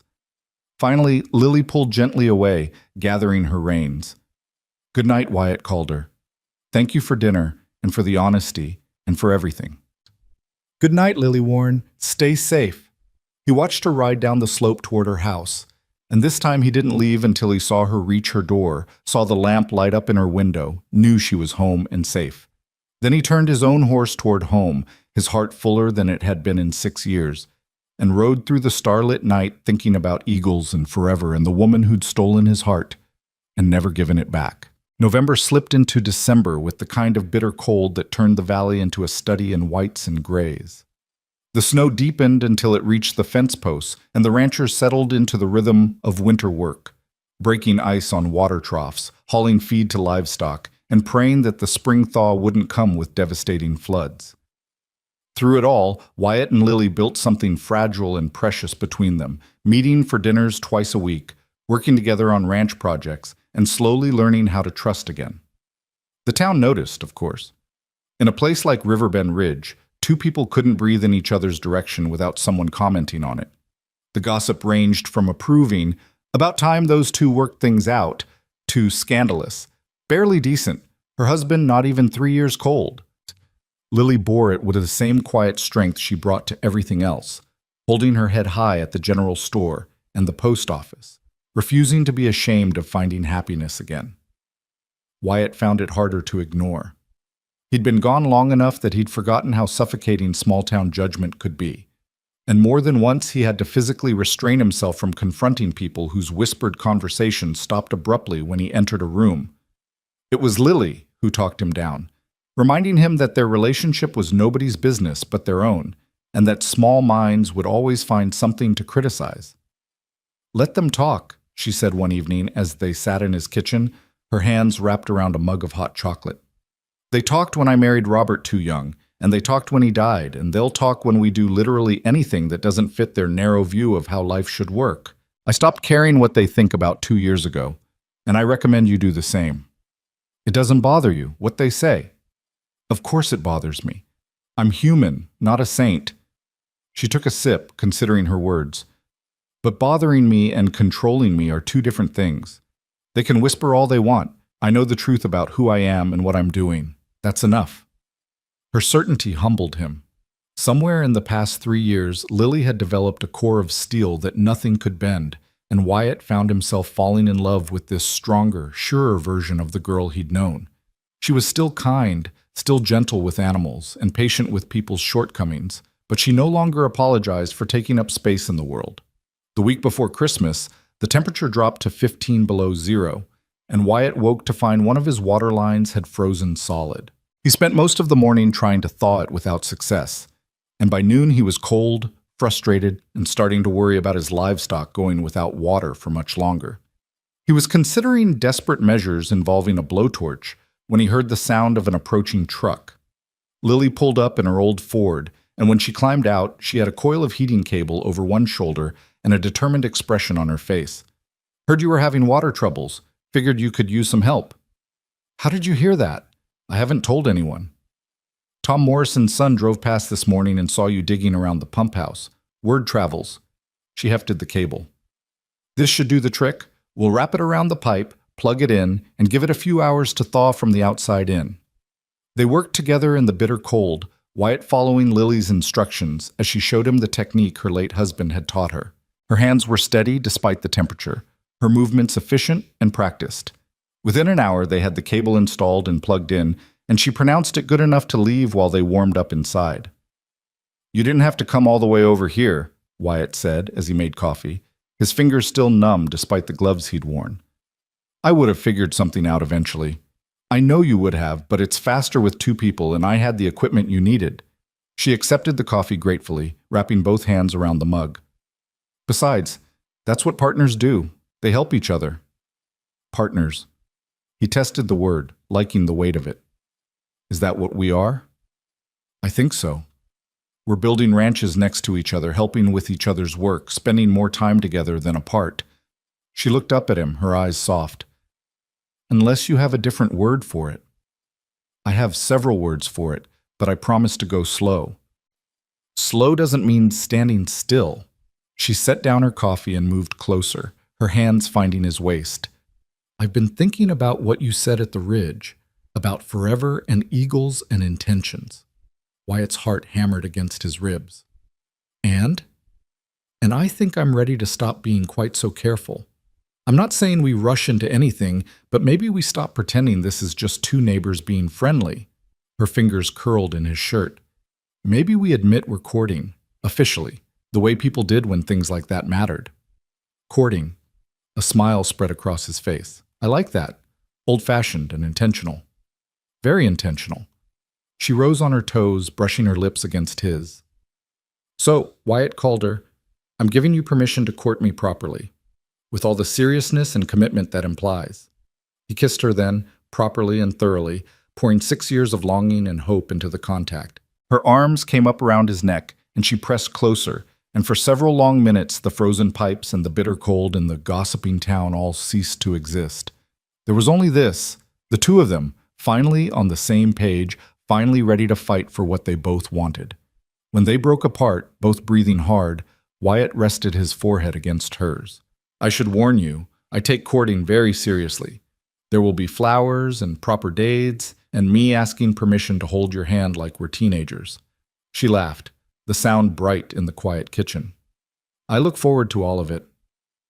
They spent the rest of the afternoon checking on the water line, which eventually thawed, and then moving hay to Wyatt's cattle in the far pasture.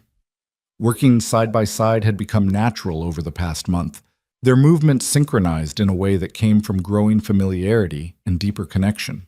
By the time the sun started to set, they were both exhausted but satisfied with the day's work. "Stay for dinner," Wyatt said as they walked back to the house, the snow crunching under their boots. "I picked up steaks in town yesterday, and I make a decent baked potato."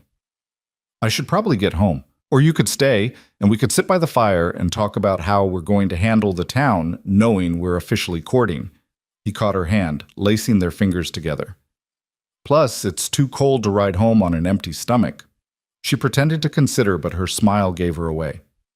"When you put it that way, I suppose I could be convinced." Dinner was simple but good, and afterward they settled on the couch in front of the fire, just as they had that night weeks ago. But this time there was a new ease between them, a settled quality that came from having declared their intentions. Wyatt pulled her close, and she tucked herself against his side like she belonged there, her head resting on his shoulder. "Tell me about your mother," Lily said quietly. "You never talked about her much, even before." Wyatt was quiet for a moment, gathering memories that had faded with time. "She was gentle, patient in a way my father never was. She'd sing while she worked, old songs her mother taught her. And she loved this valley with everything in her." He gestured toward the window, where darkness had fallen and stars were beginning to emerge. "Dad said she used to ride to your property, the Henderson place, and spend hours just watching the land. I think losing her family's claim to that property broke something in her. I wish I'd known her. She would have loved you, would have been thrilled that I'd found someone who understood ranch life, who wanted to build something instead of just inherit it. He pressed a kiss to Lily's hair. She died too young, 42, and the influenza took her in less than a week. I remember Dad sitting by her bed, holding her hand, and I'd never seen him look so helpless. After she was gone, he just hardened, like he decided loving someone that much wasn't worth the pain of losing them. But you don't believe that? No, I think the love was worth it, even knowing how it ended. He had 20 years with her, 20 years of being happy, and then 30 years of being bitter because he couldn't get past the grief. Wyatt tightened his arm around Lily. I don't want to be like him. I don't want to waste time being afraid of loss instead of grateful for what I have. She tilted her face up to his. Then don't. Be here, with me, and let's make the most of whatever time we get. They kissed again, slow and sweet, and Wyatt felt something settle in his chest, a sense of rightness that had been missing for 6 years. This was where he belonged. Not just in this house or on this ranch, but with this woman, building a future that honored the past without being imprisoned by it. The community Christmas party arrived on a Saturday night, held in the same drafty community hall where the ranchers' meeting had taken place. The whole town turned out, bringing covered dishes and homemade desserts, everyone dressed in their Sunday best and determined to celebrate despite the harsh winter. A local band played in one corner, fiddle, guitar, and accordion producing the kind of music that made feet tap and hands clap. Wyatt and Lily arrived separately, but found each other immediately, drawn together like magnets. She wore a dark green dress that brought out the color of her eyes, and she'd left her hair down, falling in soft waves around her shoulders. Wyatt felt his breath catch at the sight of her, all grace and strength and quiet beauty. You look beautiful, he said, taking her hand and not caring who saw. You clean up pretty well yourself, cowboy.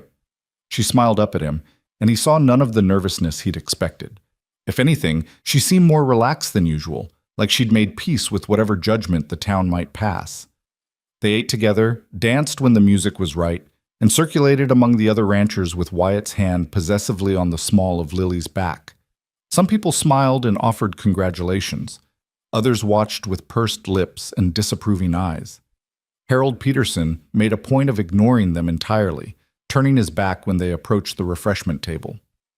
He's a small man with a small mind, Tom Morrison said, appearing at Wyatt's elbow with a cup of punch. Don't let him spoil your evening. I won't. Wyatt clinked his cup against Tom's. Thanks for the support at the bank board meeting. It made a difference. You two are good for each other. Anyone with eyes can see it.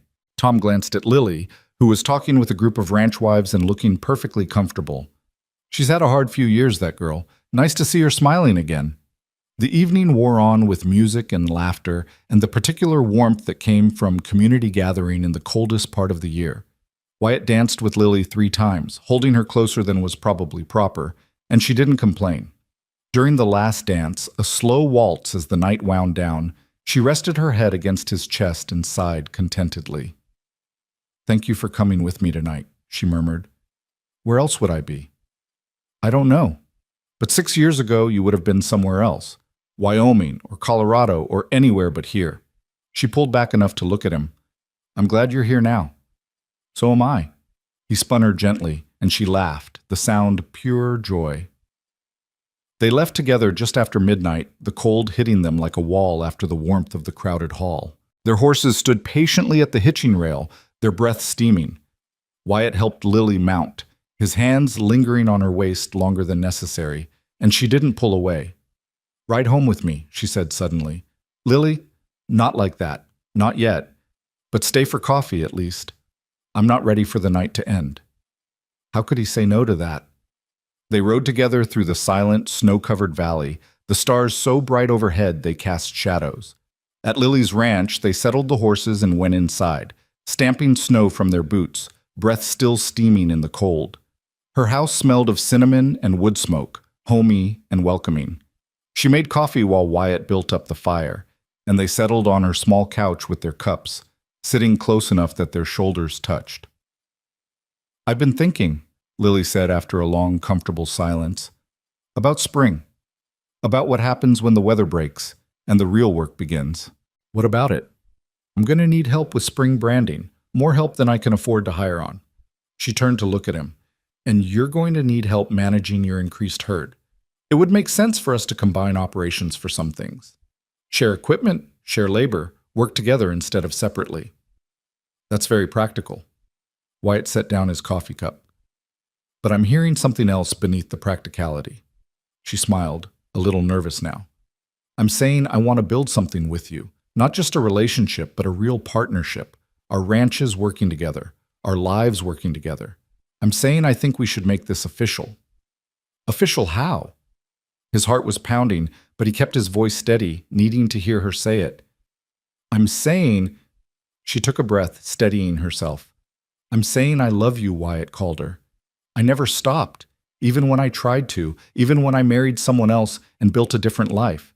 And I don't want to waste any more time pretending I don't want a future with you. The words hung in the air between them, brave and vulnerable, and everything Wyatt had been hoping to hear. He cupped her face in his hands, his thumbs stroking her cheekbones. I love you too, have loved you since I was 24 years old and too stupid to know what I had. I'm not that stupid anymore. Prove it, she whispered. So he kissed her, pouring everything he felt into the contact, love and longing and commitment and promise. She responded with equal intensity, her hands fisting in his shirt, pulling him closer. The kiss deepened, turned urgent, and Wyatt felt control starting to slip. He pulled back, breathing hard, resting his forehead against hers. If I don't leave now, I'm not going to be able to leave at all. I know. Her voice was rough, affected. But I'm not asking you to leave, Wyatt. I'm asking you to stay. Lily. Her name was half prayer, half warning. Are you sure? I've never been more sure of anything. She stood, taking his hand and pulling him to his feet. I spent 3 years being careful, being practical, doing what I thought I should do instead of what I wanted. I'm done with that. I want you, and I want this, and I want to stop pretending that waiting longer will somehow make it more right. The town will talk. Let them. They'll talk whether we wait or not, whether we're careful or not. At least this way we'll be happy. She led him toward the bedroom, and Wyatt followed, his heart full to bursting with love for this brave, beautiful woman who'd learned to fight for what she wanted. The bedroom was small and simply furnished, but it felt like the most important room Wyatt had ever entered. Lily turned to face him, and in the dim light from the hallway, her eyes were luminous with trust and desire and love. Stay with me, she said, tonight and every night after. I'm done being apart from you. Forever? He needed to hear her say it. Forever. She reached up to kiss him again. I'm choosing you, Wyatt. I'm choosing us. No more fear, no more waiting, just us, building a life together.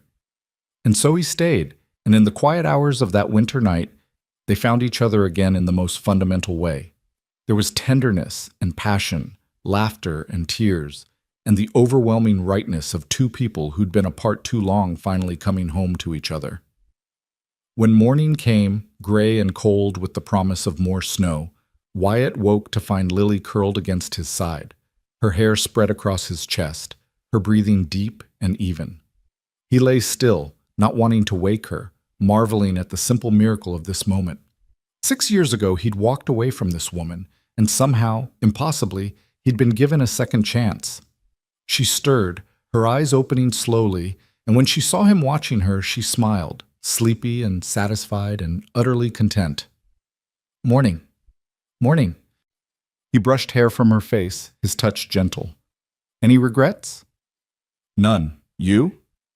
Only that it took us 6 years to get here. He kissed her forehead, her nose, her lips. But we're here now, and I'm not letting you go again. Good. She stretched, cat-like, then propped herself up on one elbow to look at him properly. So what happens now? Now we get up, have breakfast, and tell the whole damn valley that we're together, properly together, not just courting, but committed. He traced patterns on her bare shoulder, watching goosebumps rise in the wake of his touch. And then, when you're ready, I'm going to ask you to marry me. When I'm ready? She raised an eyebrow. What makes you think I'm not ready now? Are you? Hope flared in his chest. She was quiet for a moment, considering seriously. Ask me in the spring, when the snow melts and the valley turns green and we can see clearly what we're building together. Ask me then, and I'll say yes. Spring it is. He could wait a few more months. After 6 years, a season was nothing. They rose together, helping each other dress, stealing kisses between layers of clothing. Breakfast was simple, eggs and toast and strong coffee, but it felt momentous, this first meal together in her house, the beginning of a new routine. I should get back to my ranch, Wyatt said reluctantly as they cleaned up. Check on the livestock, make sure everything survived the night. And I have chores here, but she caught his hand as he reached for his coat. Tonight, though. Come back tonight and we'll figure out how to make this work. The logistics of 2 ranches and 2 people trying to build one life. I'll be here. He kissed her one more time, long and thorough, a promise of more to come. I love you, Lily Warren. I love you too, Wyatt called her. Now go, before I convince you to stay all day and we both neglect our responsibilities. He rode home through the bitter cold, but Wyatt barely felt it. His body was warm with memories of the night before, his heart full with plans for the future. At his ranch, he threw himself into work with renewed energy, whistling as he fed livestock and broke ice on water troughs. Jimmy, his ranch hand, gave him a knowing look. You're in a good mood this morning, boss. I am at that. Wyatt grinned, not even trying to hide it. Life's finally working out the way it should have from the beginning. That have anything to do with Mrs. Warren? Everything to do with her. Wyatt clapped the younger man on the shoulder. Everything to do with her. The weeks between Christmas and the New Year passed in a blur of happiness and hard work. Wyatt and Lily settled into a pattern of shared dinners and shared chores, splitting time between their 2 ranches and slowly learning to function as a unit. Some nights Lily stayed at the Calder Ranch, and some nights Wyatt stayed at hers, and gradually their possessions began to intermingle. Her books on his shelves, his clothes in her closet. The town noticed, of course, and reactions ranged from supportive to scandalized.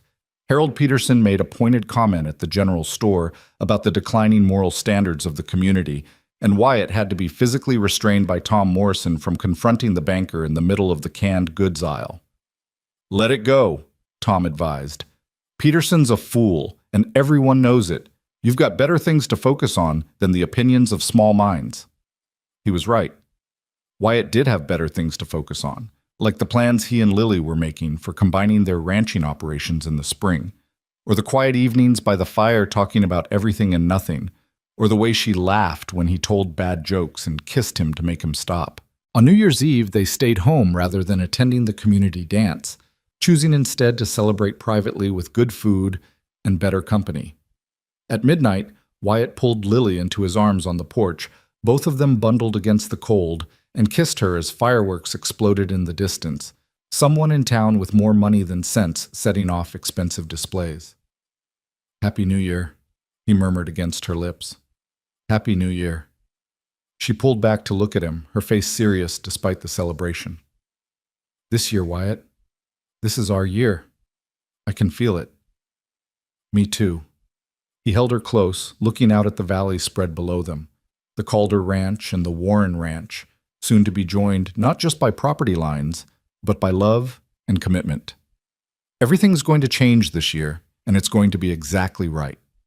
January brought the deepest cold of the winter, temperatures that stayed below 0 for days at a time, and snow that fell with relentless persistence. It was the kind of weather that tested ranchers, separating the dedicated from the casual, and Wyatt and Lily met every challenge with combined strength. When her truck wouldn't start in the bitter cold, he drove his over to help with her morning feed. When his barn door froze shut, she brought tools and muscle and got it open. They functioned as a team in ways that felt both entirely new and deeply familiar. One afternoon in late January, Wyatt was in his father's study, his study now, he supposed, though he still thought of it as Benjamin's space, going through more of the old ranch records. He'd been slowly working through decades of accumulated paperwork, trying to organize and digitize the most important documents. In the back of a drawer he'd already searched twice, he found a small wooden box he'd somehow missed before. Inside, wrapped in tissue paper, was a ring. The band was simple gold, but the stone was extraordinary, a deep green emerald surrounded by tiny diamonds, obviously old and obviously valuable. Beneath the ring was a note in his father's handwriting, dated just a month before his death. Wyatt, this was your mother's engagement ring. My mother gave it to me to give to Mary, and Mary wore it for 20 years until she passed. I've kept it safe, waiting for you to find someone worthy of it. If you're reading this, I'm gone, and I hope you've had the sense to make things right with Lily. She's Henderson blood through her grandmother, which makes her family whether you knew it or not. Give her this ring when the time comes. It belongs with her, and with the future you two should build together. I'm sorry I kept you apart. Don't make my mistakes. Choose love over pride. Dad. Wyatt sat there for a long time, the ring in his palm, reading and rereading his father's final message. Benjamin had known. Even before he died, he'd known Wyatt would come back, would find Lily again, would need this ring. It was his father's blessing from beyond the grave, permission and encouragement all wrapped up in a family heirloom. That evening, Lily arrived for dinner carrying a pot of soup she'd made, claiming Wyatt's cooking was good, but he needed to learn to make things that weren't steak. He let her bustle around his kitchen, watched her move through his space like she belonged there, and felt the ring burning a hole in his pocket where he'd transferred it. Not yet. They'd agreed on spring, and he would honor that. But soon, very soon. They ate together, talking about the day's work and the weather forecast, and Tom Morrison's new bull that he was charging outrageous stud fees for. Normal, everyday conversation that felt precious precisely because it was normal. This was what Wyatt had missed during those 6 years away. Not grand gestures or dramatic moments, but this quiet domesticity, the simple pleasure of sharing space and time with someone he loved. After dinner, they settled on the couch, and Lily pulled out a notebook she'd been keeping. I've been making plans for the spring for how we're going to coordinate everything between the ranches. Show me. She walked him through her ideas, shared equipment purchases, coordinated grazing schedules, a combined spring branding that would save time and money for both operations.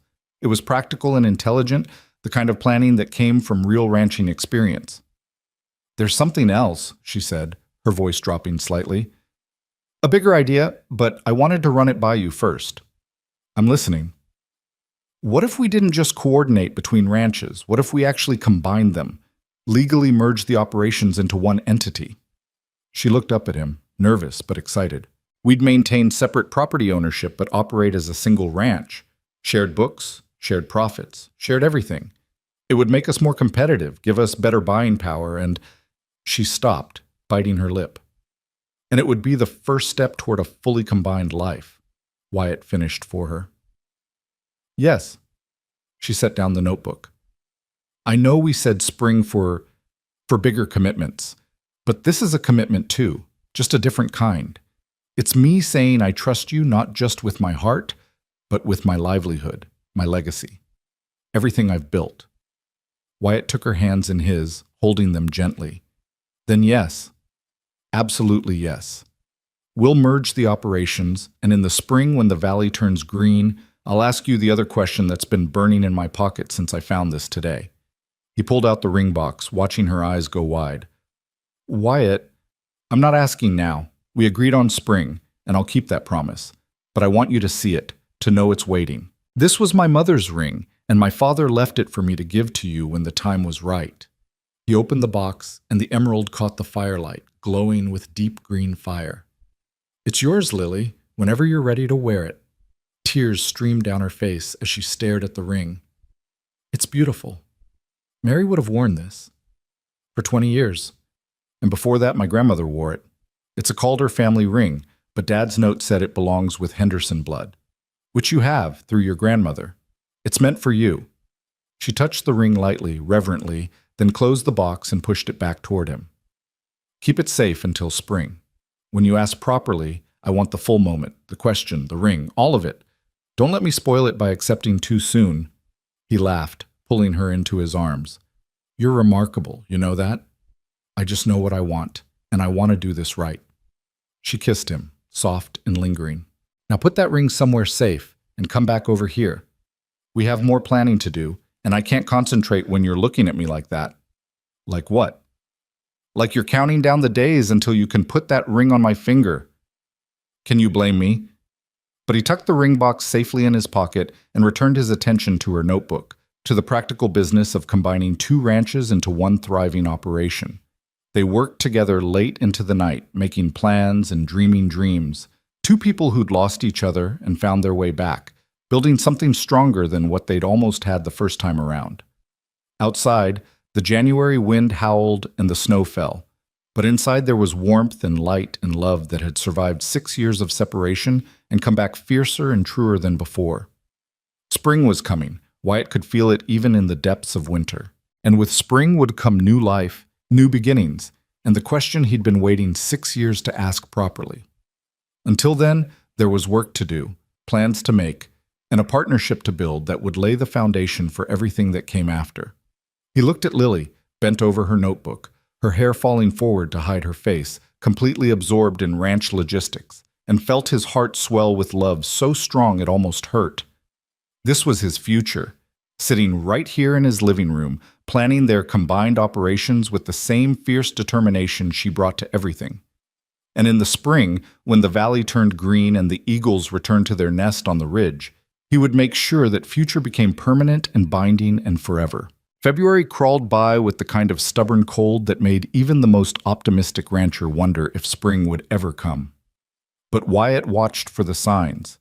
The way the sun sat a little higher in the sky each day, the occasional warm wind that blew down from the mountains carrying the promise of thaw, the restlessness in the livestock that spoke of changing seasons. The ring box stayed in his desk drawer, but he took it out every few days just to look at it, to imagine the moment when he'd finally slip it onto Lily's finger. They formalized the ranch merger in early March, sitting in Miles Granger's office and signing papers that made them business partners in the eyes of the law. The attorney had smiled knowingly as they worked through the details, clearly aware that business partnership was just the beginning. "You're doing this right," Miles said as he notarized the final document.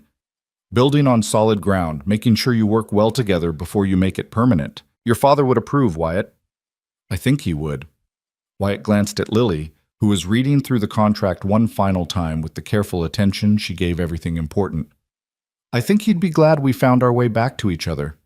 The merged operation meant more coordination, more communication, more time spent together working through the practical details of running what was now one of the largest cattle operations in the valley. They hired on 2 additional ranch hands to help with the increased workload. Young men from town who were eager for steady work and willing to learn. Jimmy took charge of training them, clearly pleased to have moved up in the hierarchy. By late March, the snow had started to melt in earnest, turning the valley into a muddy mess of slush and standing water. The creeks ran high and fast, swollen with runoff, and every rancher in the area held their breath hoping for a gradual thaw instead of the flash floods that could devastate livestock and property. Wyatt and Lily spent long days checking fence lines, moving cattle to higher ground, and reinforcing stream banks where erosion threatened. One afternoon, exhausted and mud-splattered, they stood on the ridge between their properties, the same spot where Wyatt had first spoken of forever, and looked down at the valley spread below them. The eagles had returned, just as Lily had promised, and Wyatt could see them circling their nest in the tall pines, preparing for another season of raising young. "Eagles mate for life," Wyatt said quietly, echoing their conversation from months ago. "They do." Lily leaned against him, her shoulder fitting perfectly under his arm. "Loyal until death, coming back to the same nest year after year, raising their young together. That's what I want with you." He turned to face her fully, his heart suddenly hammering. "I know we said spring, and technically, it's still a few days until the equinox. But Lily, I can't wait any longer." Her eyes widened, understanding dawning. "Wyatt, wait, let me do this properly." He took both her hands in his, holding them gently. 6 years ago, I walked away from you because I was young and scared and too concerned with duty over happiness. It was the worst mistake of my life, and I've regretted it every single day since, but somehow, impossibly, you've given me a second chance. You've let me back into your life, trusted me with your heart, built a partnership with me that's stronger than anything I could have imagined. Tears were already streaming down her face, but she was smiling, and Wyatt took that as encouragement to continue. "You're the strongest person I know. You've survived loss and grief and the judgment of small minds, and you've come through it all with grace and courage and a kind of fierce independence that takes my breath away. You don't need me to complete you or save you or take care of you. You're perfectly capable of all that on your own. But I'm hoping you'll choose to let me stand beside you anyway, as your partner and your husband and your best friend for the rest of our lives." He released one of her hands to pull the ring box from his pocket, opening it to reveal the emerald glowing in the afternoon sunlight. "Lily Henderson Warren, will you marry me? Will you build a life with me, raise cattle and children with me? Grow old watching these eagles come back year after year? Will you be my mate for life, the way they are for each other?" "Yes." The word came out choked with emotion, but clear. "Yes," Wyatt called her, "I'll marry you. I'll choose you every day for the rest of my life, and I'll love you with everything I have." His hand shook as he slid the ring onto her finger. It fit perfectly, the emerald catching the light and throwing green fire.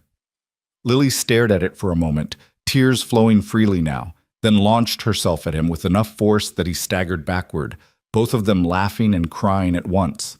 He kissed her there on the ridge with the eagles circling overhead and the valley spread below them, kissed her with all the love and commitment and promise he'd been holding inside for months. She kissed him back with equal fervor, her arms tight around his neck, the ring cold and solid between them, a symbol of everything they were promising to build together. When they finally broke apart, both breathing hard, Lily held up her hand to watch the ring catch the light. "Your mother wore this for 20 years, and now it's yours, for the next 60 if we're lucky." 60 years, she tested the words, smiling. "I like the sound of that. Growing old together, watching this valley change, building something that lasts." Speaking of building things, Wyatt pulled her close again, unable to stop touching her now that she was officially his. "Have you thought about when you want to get married? I'm partial to sooner rather than later, but I'll wait as long as you need." "What about next month? Small ceremony? Just family and close friends? Nothing fancy." She looked up at him, her eyes dancing. "Unless you want something bigger?" "I want whatever you want. Though fair warning, the town is going to talk no matter what we do, so we might as well give them something worth talking about." She laughed, the sound bright and free. "Then let's really give them something to discuss. Let's get married in that little church on the hill, the one your parents were married in, and let's invite the whole damn town. No hiding, no apologizing, just us celebrating in front of everyone." "You're sure? Harold Peterson will probably have a stroke." "Good. Maybe it'll improve his personality." But she sobered slightly, touching his face. "I'm sure, Wyatt. I spent 3 years worrying about what people thought, trying to be respectable and proper and everything a young widow should be. I'm done with that. I love you, and I'm proud to be marrying you, and anyone who has a problem with it can keep their opinions to themselves."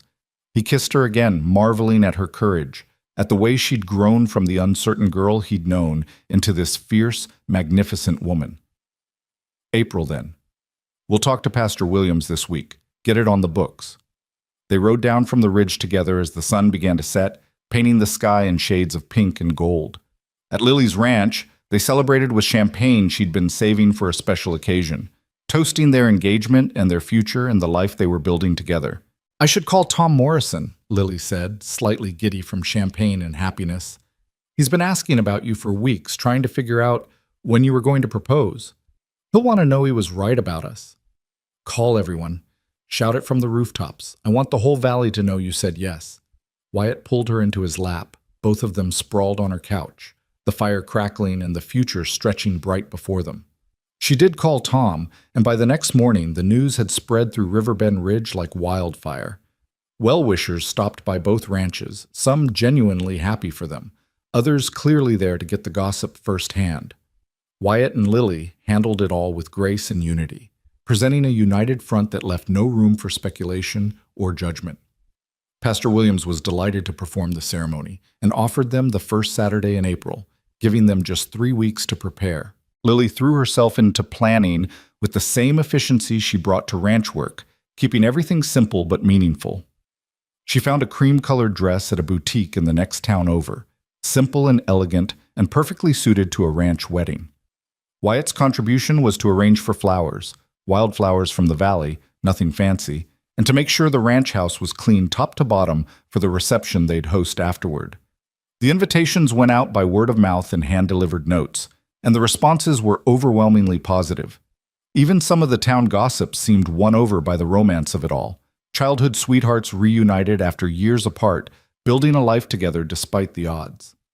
Harold Peterson declined, of course, but Tom Morrison accepted enthusiastically, offering to stand as Wyatt's best man. "I'd be honored," Wyatt told him, shaking the older man's hand. "You've been in my corner since I got back. It means something. Your father and I had our differences, but you're a good man, Wyatt, and that girl you're marrying is special. You two are going to do great things together. I can feel it." Tom clapped him on the shoulder. "Now, about the bachelor party." "Absolutely not," Wyatt said firmly. "I'm too old for that nonsense, and besides, I've got too much work to do before the wedding to waste time nursing a hangover." But Tom insisted on at least a dinner out, and Wyatt found himself at the local steakhouse 3 nights before the wedding, surrounded by a dozen ranchers who'd become friends over the past months. They told embarrassing stories, gave unwanted advice about marriage, and generally made him laugh until his sides hurt. It was simple and genuine, exactly the kind of celebration Wyatt appreciated.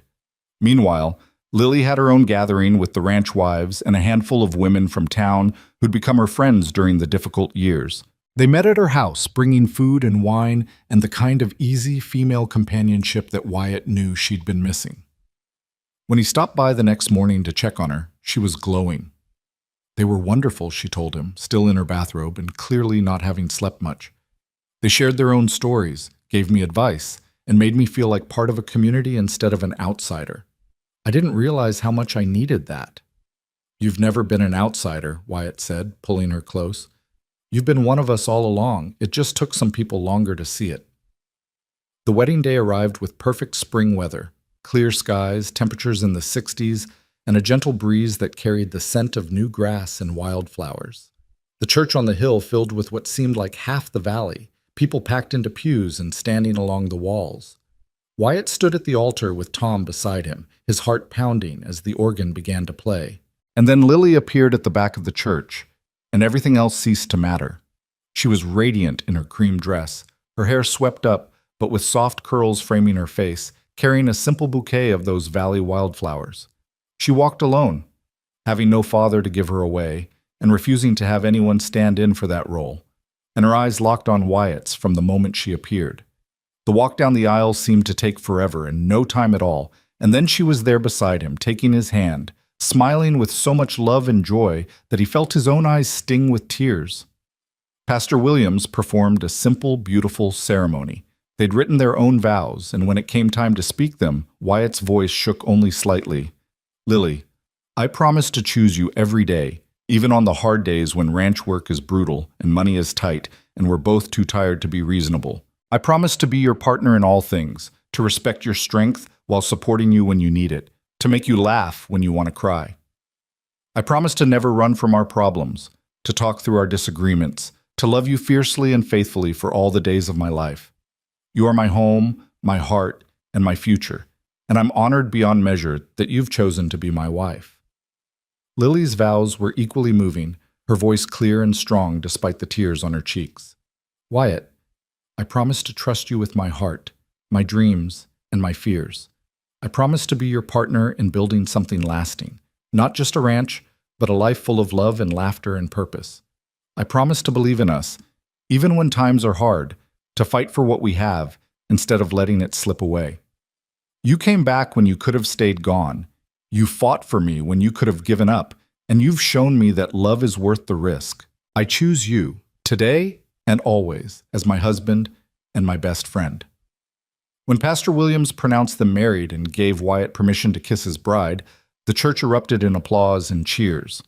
Wyatt pulled Lily into his arms and kissed her thoroughly, propriety be damned, and she kissed him back with equal enthusiasm. They were laughing when they broke apart, foreheads pressed together, the future suddenly real and tangible, and theirs. The reception at the Calder Ranch was everything a wedding celebration should be.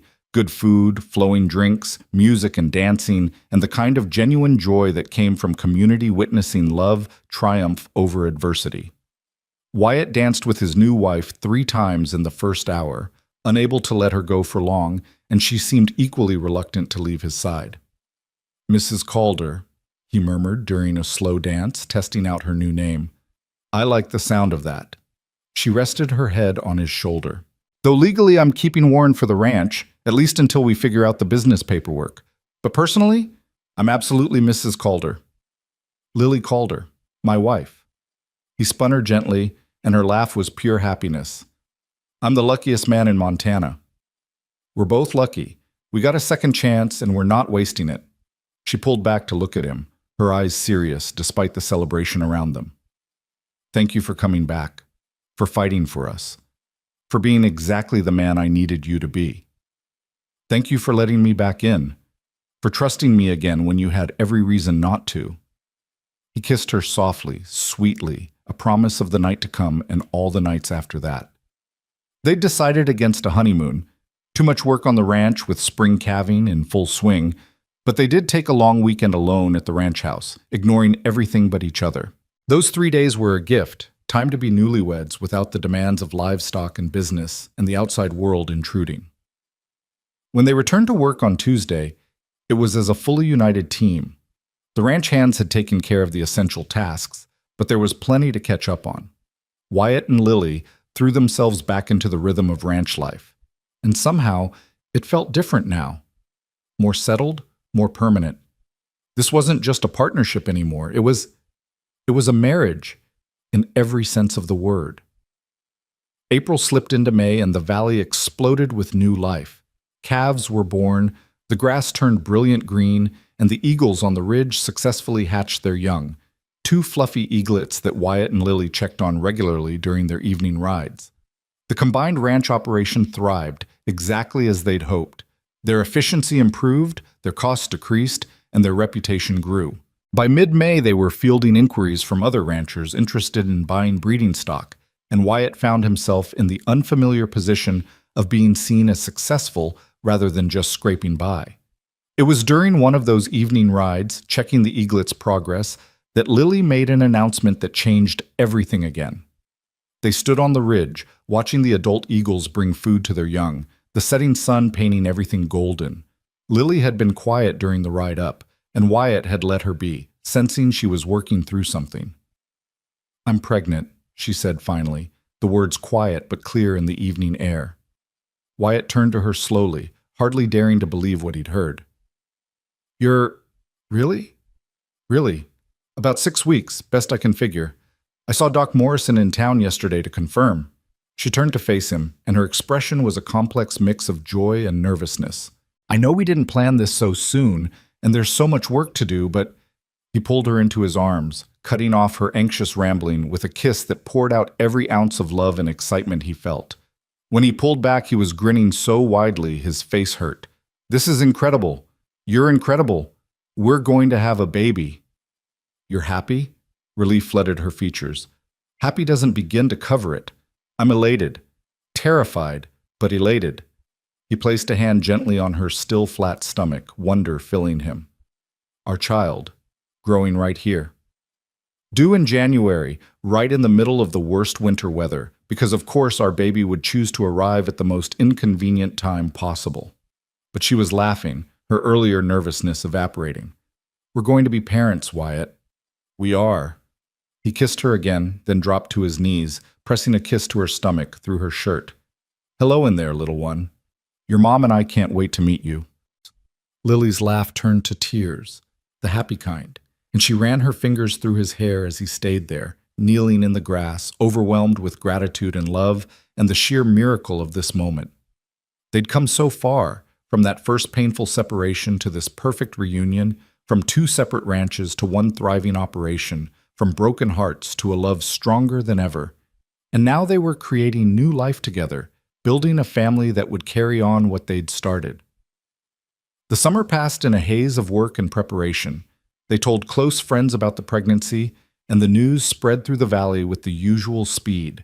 The ranch wives descended on Lily with advice and hand-me-down baby clothes and stories meant to either reassure or terrify. Wyatt found himself on the receiving end of similar treatment from the ranchers, who offered wisdom about raising children on a working ranch, and warned him about sleepless nights and constant worry. Through it all, they continued to build, not just their ranch and their family, but their partnership. They learned each other's rhythms and moods, figured out how to argue productively and make up quickly, discovered that marriage was harder and better than anything they'd imagined. Some days were difficult, filled with disagreements about ranch management or money or whose turn it was to handle the bookkeeping. But they worked through it all, keeping their promise to talk instead of run, to fight for their relationship instead of letting problems fester. By September, Lily's pregnancy was obvious, her belly swelling with new life. She insisted on continuing ranch work, though Wyatt and the ranch hands conspired to make sure she wasn't doing anything too strenuous. She caught them at it more than once and read them all the riot act about treating her like she was fragile. "I'm pregnant, not dying," she told Wyatt firmly after he tried to stop her from climbing a fence. "Women have been working through pregnancy since the beginning of time. I'm fine. I know you are. But humor me? Let me worry about you and the baby. It's my job now." He placed a hand on her belly, feeling the strong kicks from within. "Besides, Junior here is clearly taking after you. Stubborn as hell." She softened, covering his hand with hers. "We can compromise. I'll ease back on the heavy lifting, but I'm not going to sit in a rocking chair for the next 4 months knitting booties. Deal?" "Deal!" October brought the first hard frost, and with it the knowledge that another winter was coming. But this time, Wyatt faced it with excitement rather than dread. This winter would bring their child, the final piece of the life they were building together. They spent evenings preparing the nursery in the main bedroom of the Calder ranch house, painting walls and assembling furniture and arguing amiably about names. "What about Benjamin?" Wyatt suggested one evening as they hung curtains. "After my father, if it's a boy." Lily considered, one hand resting on her belly. "I like it. Benjamin Calder. And if it's a girl? Mary, after my mother. Or," he paused, then added carefully, "what about Rose? After your grandmother, the Henderson who connected our families." Her eyes filled with tears immediately. "You'd want to name our daughter after a Henderson?" "She's part of your family, which makes her part of ours. And according to Dad's letters, she was part of his family too, even if nobody acknowledged it." He moved to her side, wrapping his arms around her from behind, his hands joining hers on her belly. "Our child carries both bloodlines, Calder and Henderson. All the old feuds finally put to rest in one person. Seems right to honor both sides." "Rosemary Calder," Lily whispered. "Or Benjamin Robert Calder, honoring both our fathers." "Yes, that's perfect." November arrived with early snow and dropping temperatures. They prepared for winter with the practice of experienced ranchers, moving cattle to sheltered pastures, stocking up on feed, making sure equipment was winterized and ready. The baby was active now, kicking and rolling, and sometimes Wyatt would lie with his head on Lily's lap, talking to their unborn child, telling stories about the ranch and the valley and the family they'd be born into. "Your mom is the strongest person I know," he said one evening, his hand on her belly, feeling the responsive kicks. "She survived things that would have broken most people, and she came through it all with grace and courage. You're lucky to have her as your mother. And you're going to be an amazing father," Lily added, running her fingers through his hair. "Patient and kind and strong. This baby is lucky to have both of us." The winter storms hit in early December, blanketing the valley in snow and dropping temperatures well below zero. Lily moved slower now, her belly large enough to make ordinary tasks difficult, but she remained determined to help where she could. Wyatt hovered, probably more than he should, but she tolerated it with good humor. Christmas came and went in a blur of quiet celebration, just the two of them, exchanging simple gifts and talking about how different next Christmas would be with a baby in the house. They attended the community party, where Lily's pregnancy was the talk of the evening, everyone offering predictions about the baby's sex and advice about everything from colic to college funds. January arrived with bitter cold and heavy snow, and Lily's due date approached with alarming speed. Doc Morrison had warned them that first babies often came late, but Lily insisted she'd be early. "This child is as impatient as both of us combined," she said. She was right. On January 15th, 3 weeks before her due date, Lily woke Wyatt in the middle of the night with a hand on his shoulder and calm certainty in her voice. "It's time. The baby's coming. What followed was a blur of controlled chaos. Wyatt helped her dress, called Doc Morrison, who promised to be there within the hour, and tried very hard not to panic. Lily, in contrast, seemed remarkably calm, breathing through the contractions and offering him reassurance when he was clearly the one who needed it more. "I'm fine," she said for the 10th time, as he helped her to the bedroom they'd prepared. "Women have been doing this forever. It's going to be okay." I know, but you're my woman, and this is our baby, and I'm allowed to be nervous." He gripped her hand as another contraction hit, feeling helpless and awed in equal measure. Doc Morrison arrived as promised, bringing his medical bag and a no-nonsense attitude that immediately made Wyatt feel better. "All right, young lady, let's see where we are." The labor progressed steadily through the night and into the morning. Wyatt stayed by Lily's side the entire time, holding her hand, wiping her forehead, offering water and encouragement and love. She was magnificent, strong and determined, and braver than anyone he'd ever seen. When the pain got bad, she swore like a cowboy, and when it got worse, she gripped his hand hard enough to leave marks, but she never once complained or asked for it to stop. Finally, as the sun broke over the eastern mountains and light streamed through the windows, their baby entered the world with a healthy cry that was the most beautiful sound Wyatt had ever heard. "It's a girl," Doc Morrison announced, placing the squirming, crying infant on Lily's chest. "A beautiful, healthy baby girl." Wyatt stared at his daughter, through tears he didn't bother to hide. She was tiny and perfect, with a shock of dark hair and lungs that announced her displeasure with the world at full volume. Lily was crying too, cradling the baby against her chest, murmuring words of love and welcome. "Rose," Lily whispered, looking up at Wyatt. "Rose, Mary called her." "Rose," Wyatt agreed, reaching out to touch one impossibly small hand. Instantly, the baby's fingers wrapped around his, gripping tight, and something in his chest cracked open, a well of love so deep and fierce he could barely breathe. "Hello, Rosie girl. Welcome home." The next hours passed in an exhausted, joyful haze. Doc Morrison checked both mother and baby, pronounced them healthy, and left them alone to bond with their new daughter. Wyatt held Rose while Lily slept, marveling at how something so small could feel so monumental. This was his child, created from love and commitment and the second chance he'd almost thrown away. When Lily woke, he placed Rose in her arms and watched as his wife, his strong, beautiful, remarkable wife, nursed their daughter for the first time. The scene was so perfect, so exactly right, that Wyatt felt his throat close with emotion. "We made this," Lily said softly, looking up at him with wonder in her eyes. "We made this perfect little person." "We did." He sat beside them on the bed, his arm around Lily's shoulders, his free hand resting on Rose's back. "Thank you. For her, for us, for giving me another chance when I didn't deserve it. We both deserved a second chance, and look what we did with it." She leaned against him, exhausted but happy. "We built something worth having, didn't we? We built everything." He kissed her temple, then Rose's head, breathing in the scent of new life and new beginnings. "A family, a home, a future.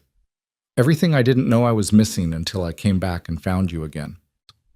The news of Rose's birth spread through the valley quickly, and within days they had a stream of visitors bringing casseroles and baby gifts and congratulations. Tom Morrison was among the first, bringing a hand-carved rocking horse he'd made himself. "Every ranch baby needs a horse to start with," he said gruffly, clearly fighting emotion as he held Rose for the first time. "She's going to be a heartbreaker, this one. Looks just like her mama." The winter storms continued, but inside the Calder ranch house, there was warmth and light, and the particular chaos that comes with a newborn. Wyatt learned to function on 3 hours of sleep, to change diapers with reasonable competence, and to walk endless circles around the house at 3 in the morning when Rose decided sleep was for other babies. Lily recovered quickly, proving as resilient in motherhood as she was in everything else, though she accepted help more gracefully than usual. "I can't do this alone," she admitted one exhausted afternoon, when Rose had been crying for hours, and nothing they tried seemed to help. "I need you, Wyatt, not just for the ranch, but for this. for being a parent, for figuring out how to keep this tiny human alive and happy. You're not alone. You'll never be alone again. He took Rose from her, bouncing gently, and miraculously, the baby settled. We're in this together, every step, the good parts and the hard parts and everything in between. February brought a break in the weather, warm enough that Wyatt could take Lily and Rose out for short rides around the property. Rose, bundled in enough layers to resemble a small bear, seemed to love being outside, her dark eyes wide as she took in the snowy landscape. They rode to the ridge one afternoon, the three of them, and looked down at the valley spread below. The eagles were back already, preparing their nest for another season, and seeing them made Wyatt think of that day last spring when he'd proposed, when this future had been just a dream they were hoping to build. "We made it," he said, one arm around Lily, the other supporting Rose against his chest. "Everything we talked about, everything we hoped for, we made it real." "We did, and we're not done yet." Lily gestured at the valley, at their combined ranches working as one.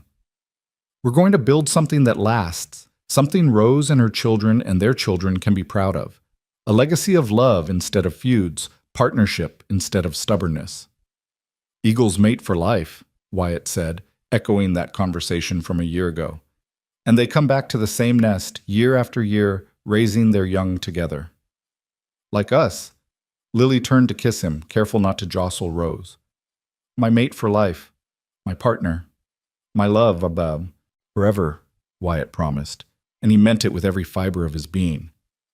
"Through all the seasons, all the years, all the challenges and joys, forever, Lily. You, me, and whatever family we create together." Rose made a small sound, almost like agreement, and they both laughed, the sound carrying across the valley on the spring wind. Below them, the eagles soared, and Wyatt knew they'd continue to soar, returning year after year faithful and strong, just like the love he and Lily had built from the ashes of past mistakes. He'd come home to settle his father's land and found instead the woman who'd held his heart all along. In the process, he'd discovered that some stories did get second chances, that love could survive years of separation and grow back stronger, that the best futures were built on foundations of forgiveness and commitment and choosing each other day after day.